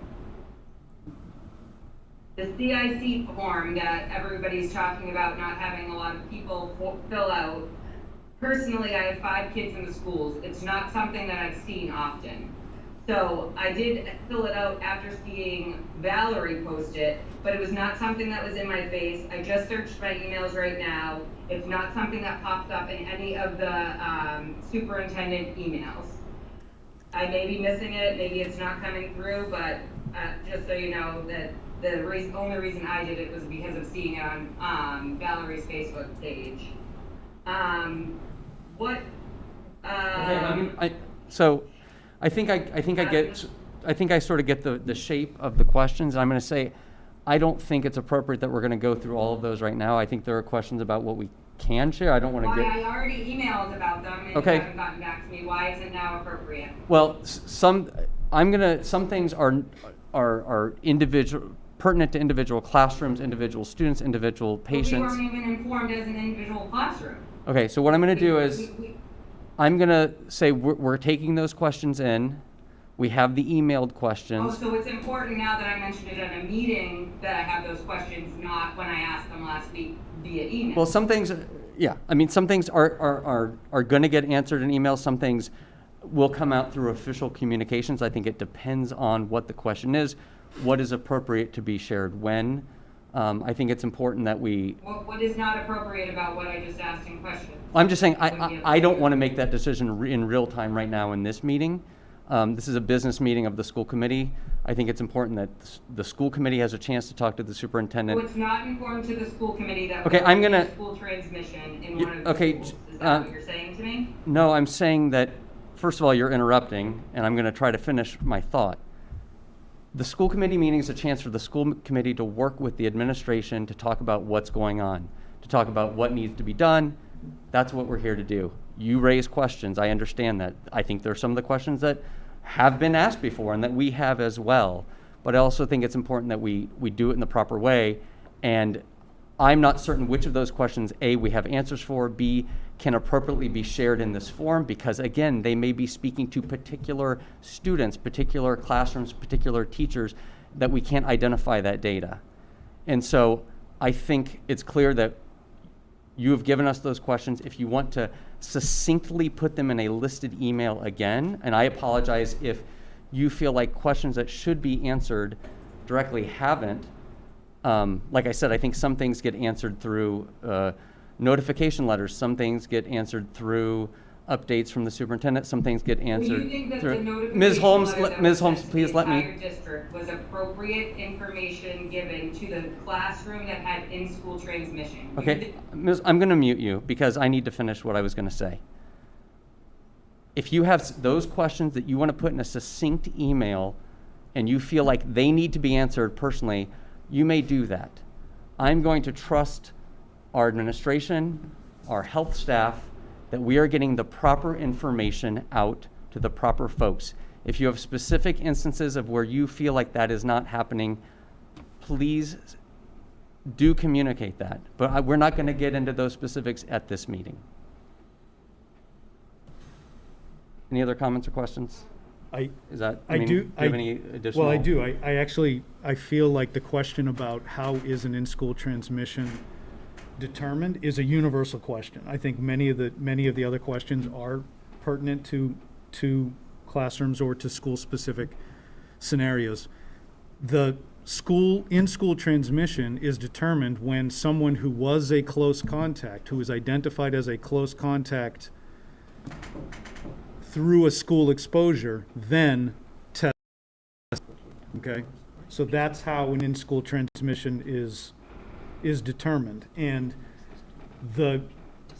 I believe it was a Friday. I'd have to go back and look.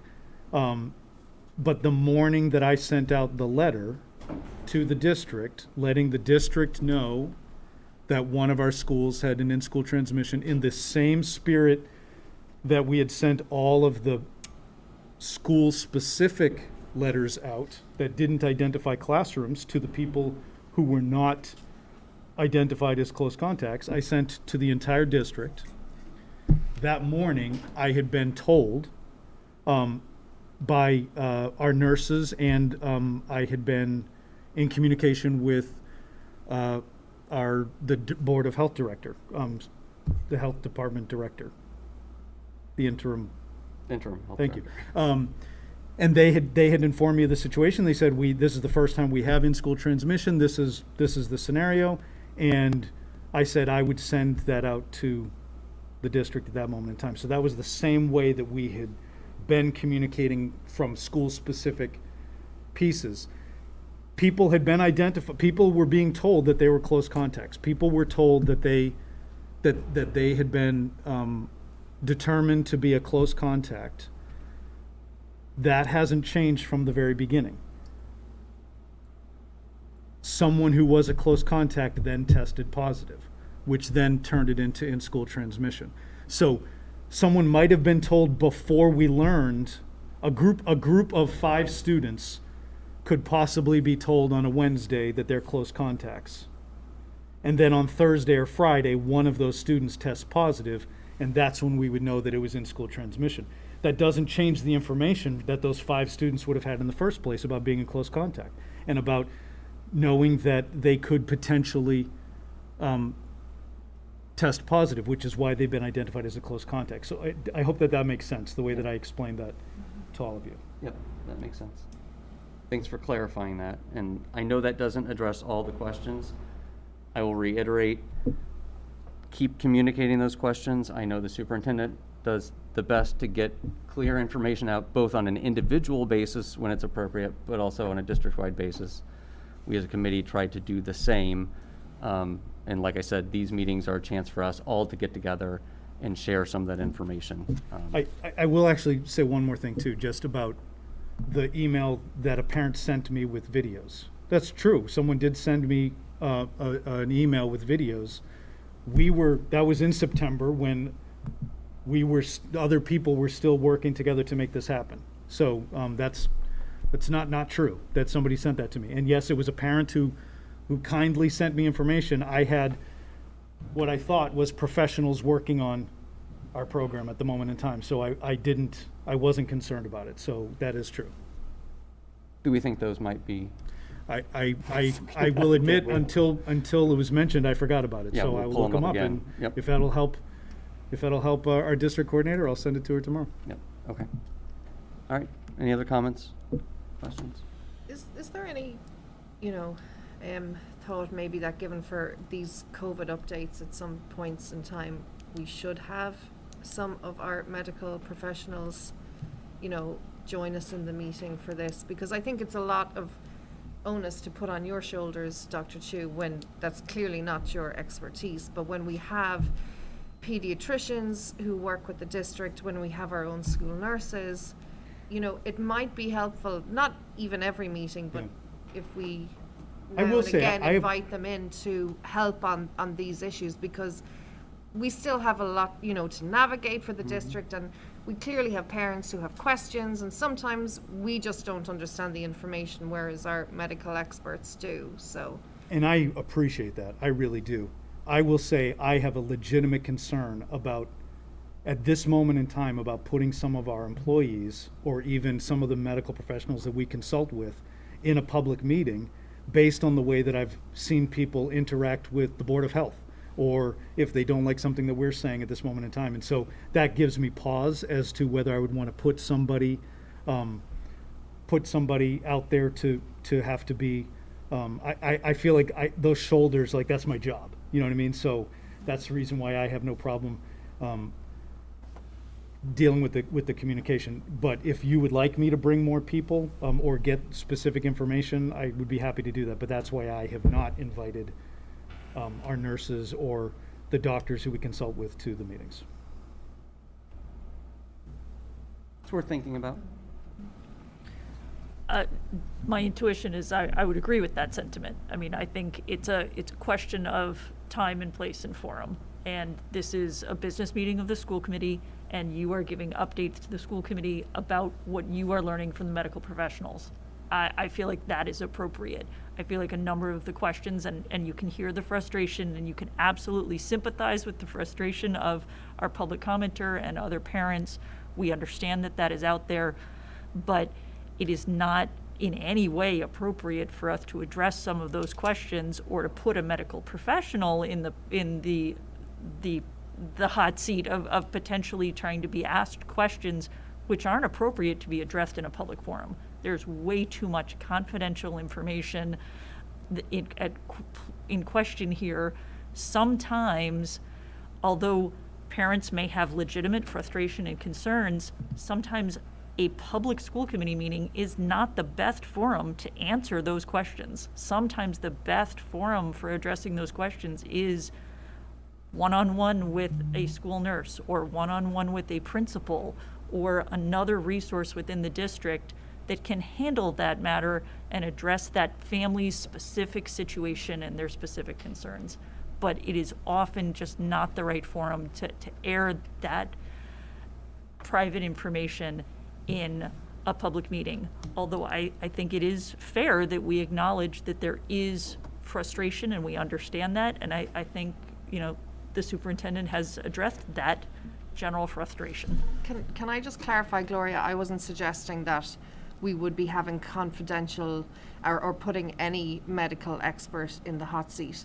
But I think what they can lend to us is their understanding of how the testing works, how the software programs might work, how, what exactly is the close contact looking like in the school right now. And so that's what I come to it as a resource, not as putting somebody in the hot seat. So I just wanted to clarify that. I would never expect that from any of our medical staff or consultants. Respectfully, I'm just going to disagree with that in this instance again, because again, if there's a concern about how math is being taught, I'm not going to put a math teacher up here and quiz them about how this math lesson's being taught. I'm going to turn to Dr. Cleary and her expertise and to her curriculum coordinators and ask how math is being taught across the district, not about how math is being taught in a particular classroom. So similarly, I think it is completely appropriate for us to voice these questions to the superintendent. If he makes the judgment call that he needs to bring someone in, I think that's appropriate. But I think that's his call, and I understand Well, I think we have to agree intuitive that, choice you're making. that, again, we're constantly charting new territory here as far as what we cover in school committee meetings. So it's completely understandable that we would have different ideas of what can and should be covered and who can and should cover it during a meeting. So with respect to people at home expecting to come here and hoping to hear, certain things with respect to all of us, or with respect to you, I think we will continue to work through this. And, I think we had a few weeks of kind of stasis where we felt like, okay, the COVID updates were really just, updates. Obviously, we had a bigger event that made this one a little bit different. And I imagine that we'll continue to talk and talk about what we need to cover here as we go and who makes sense to best cover it. So I appreciate people's flexibility and patience as we all kind of work through this and see what comes next. Hopefully nothing. All right, thank you guys for the conversation around that. I think with that, we're going to move on to our financial updates. And Pat. Hi, everyone. Hi. So the very first item under the financial update is the compensation for substitutes. Now, I know this had been addressed at the last meeting, so I didn't know if there were any other questions on the financial analysis. Clearly, you could tell that what I did was I took the total and I increased it by 25% because that's 80 to 100. I didn't know if there were any questions or if Chris wanted to call for a vote. Well, do I have a motion? Motion to increase substitute compensation rate from $80 to $100 per diem for the remainder of the FY22 school year, effective November 1st, 2021. Second. Valerie with the motion, Alicia with the second. Any questions for Pat on this? Okay. That's also expected to carry over from now on, right? So we worded it so that it's just this school year. Only for the school year? Yep. And then we're going to build it into the FY23 budget. Oh, okay. Yes. Yeah. If we, yes, right. Thank you. Sorry. Hopefully. Okay, I'm going to call for the vote. All in favor? That's 7-0. Great. Okay, That's so support for our, to hope that we get those supports for Yes. our teachers. So spread the word. Yeah. The rate has increased. Where do they apply to? Where is there one? One. Yeah, there's one Google email. form. It's on our employment opportunities page. You might get that back out Yeah. there and share it again. Yeah. That would be good. Okay, before we, so the budget transfers have been presented, and so before we go into that, there were a few questions, just general speaking, nothing about, particularly about any transfer line in and itself, but just a little bit of questions about budgets themselves. Basically, there was a question about, so, you know, salary lines, they could increase, they could decrease. As we've discussed, they didn't reflect salary increases, so if the staff would have stayed the same, there's absolutely going to be an increase, but of course there's always two things. There's transfers and there's also breakage. Breakage is when a highly compensated staff member retires and moves on and a lower compensated staff member comes in. Breakage is the difference. So yes, those are moving targets. Number of class sections, staffing, all of those things are going to affect salaries. You're really never going to land, except on a very minute segment of your population. If you have a line that just has a couple of people and those couple of people don't change, then maybe you'd stay solid. But generally speaking, salary lines are always going to swing a little bit one way or another. There was a question about, in the first column, the original appropriation. The next one is the credit or the debit, which yields the revised. So there were just some questions in general. I wasn't able to really understand some of the questions. There was a question about what if you start with a negative in the original appropriation. That's really just the way that the offset was shown on two different lines. I was like, well, wait a minute, no line can start with a negative, but sure enough, when I pulled it, there were two charge lines that started with a negative, but they really were just standalone offsets. Offsets being when we take some general fund costs and we charge them to a revolving fund expense. And so normally that's done within such a big line that it doesn't net to negative. Okay, you know, you have a $1 million line and you're going to use $50,000, okay? But in this particular case, there were two expenses where the offset was larger. So generally speaking, there's never going to be a negative in the original appropriation. And just to make sure we're all on the same page, it's the original appropriation, either the transfer in, the transfer out, that gives you your updated. That's the end of that calculation, right? That's the end of calculation for the columns 1, 2, and 3. Now 3 is the only number you care about. That's the updated budget. You have expenses, you have encumbrances, and you have available, right? And the sum of expenses, encumbrances, and available is your revised budget, right? So columns 4, 5, and 6 equal 3. Just to make sure we're all on the same page. Okay. So that's really all I had to talk about with the transfers. I think I answered the questions that were asked. Motion to approve monthly budget transfers. Second. Any other questions? Okay, all in favor? That is unanimous. Thank you. Okay, and the last thing is the general fund monthly update and then the all funds quarterly status. So right off the bat, we did have a typo. We showed the full day kindergarten revenue in a special ed line. It's correct in our financial software. That's just a typo. These sheets that you look at are actually manually created. That's not pressing a button from our financial software. So it's just put in the wrong line. That is what you assumed it is. It's the full day kindergarten monies. And then the other question that was asked was about the parking fees for Westford Academy. So already that in the budget, I think I had mentioned at one point that we haven't moved any of the offsets yet. My hope is to move them in October, with the exception of school choice. I think we're going to wait and see how that falls out at the end. But budgeted for FY22 for the parking was some contracted services for that building at $10,000. Snow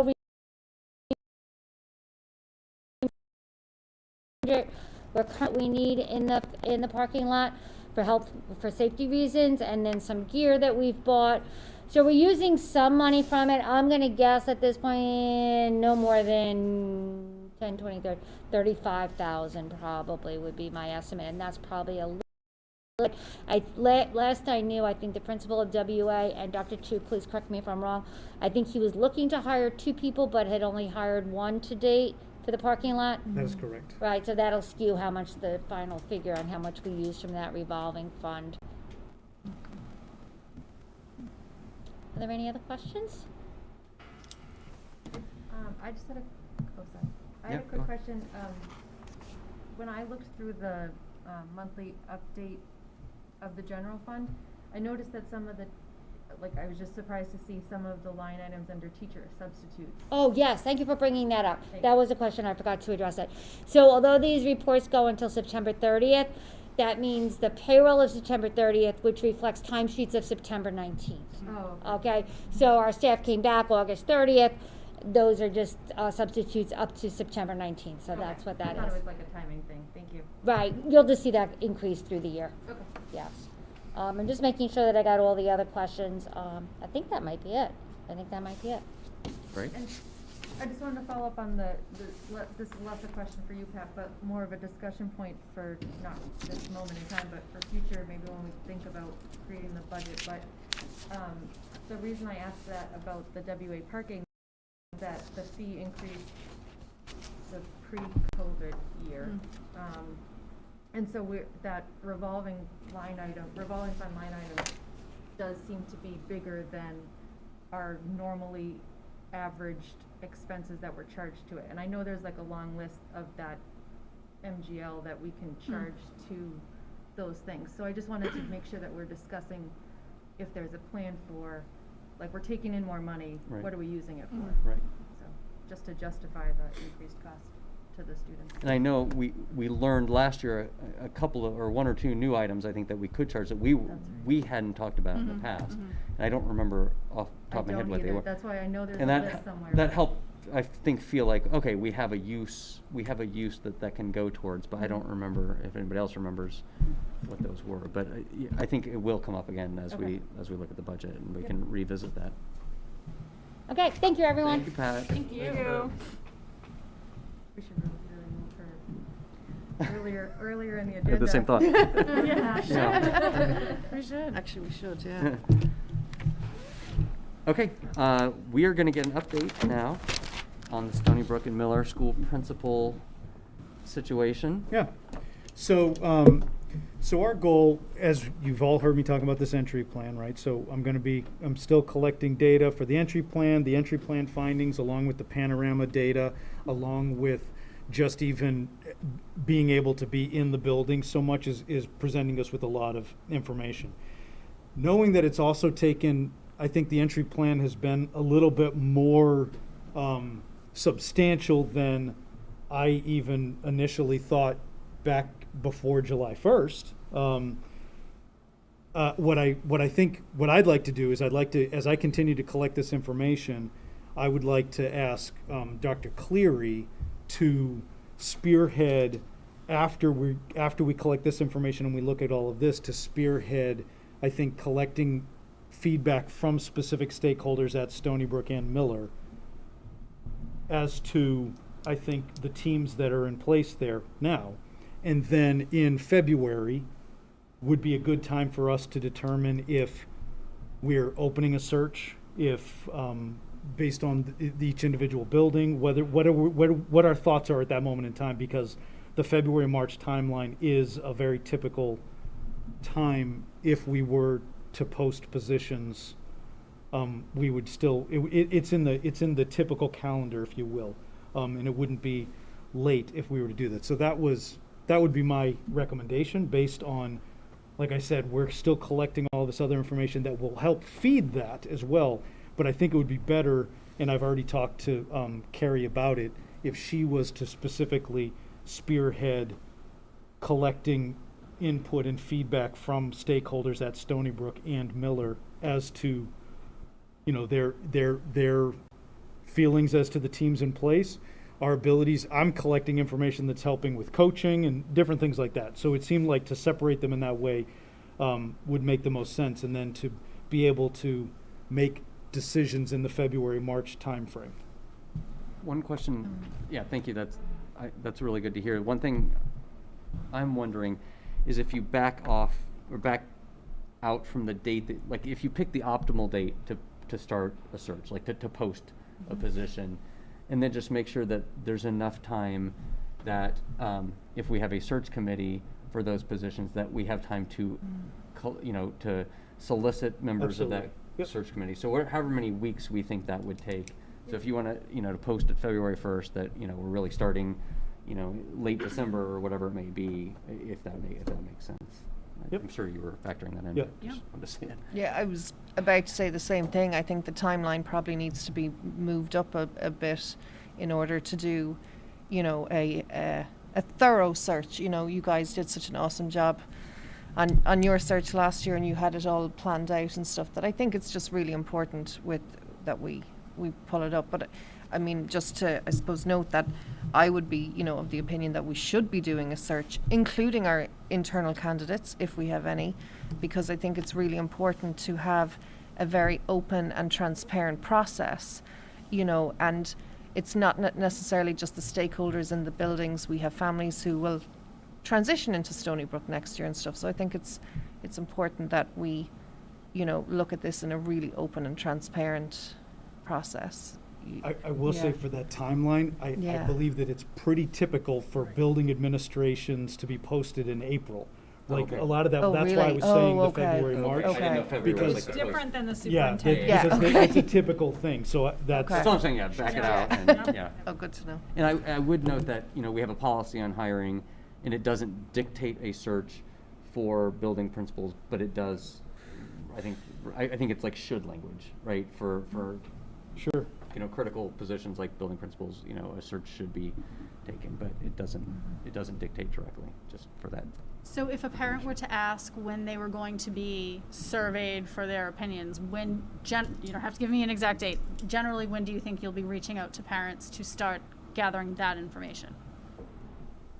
I would say December, January would be information gathering season. Okay.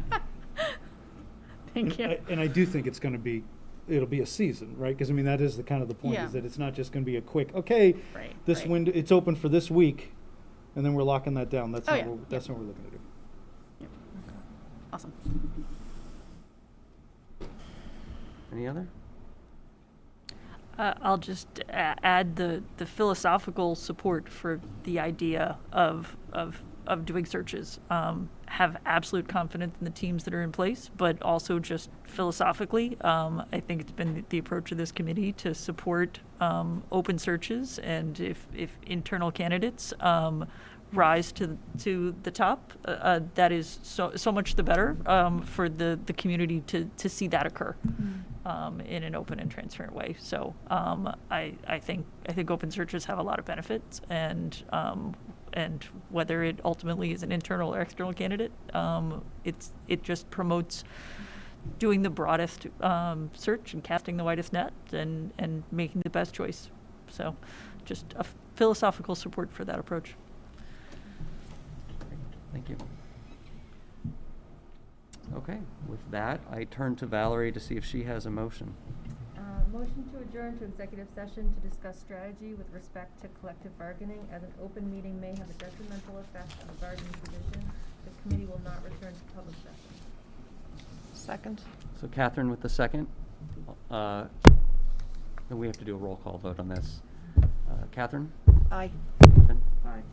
Alicia? Aye. Valerie? Aye. Aye. Sean? Aye. Gloria? Aye.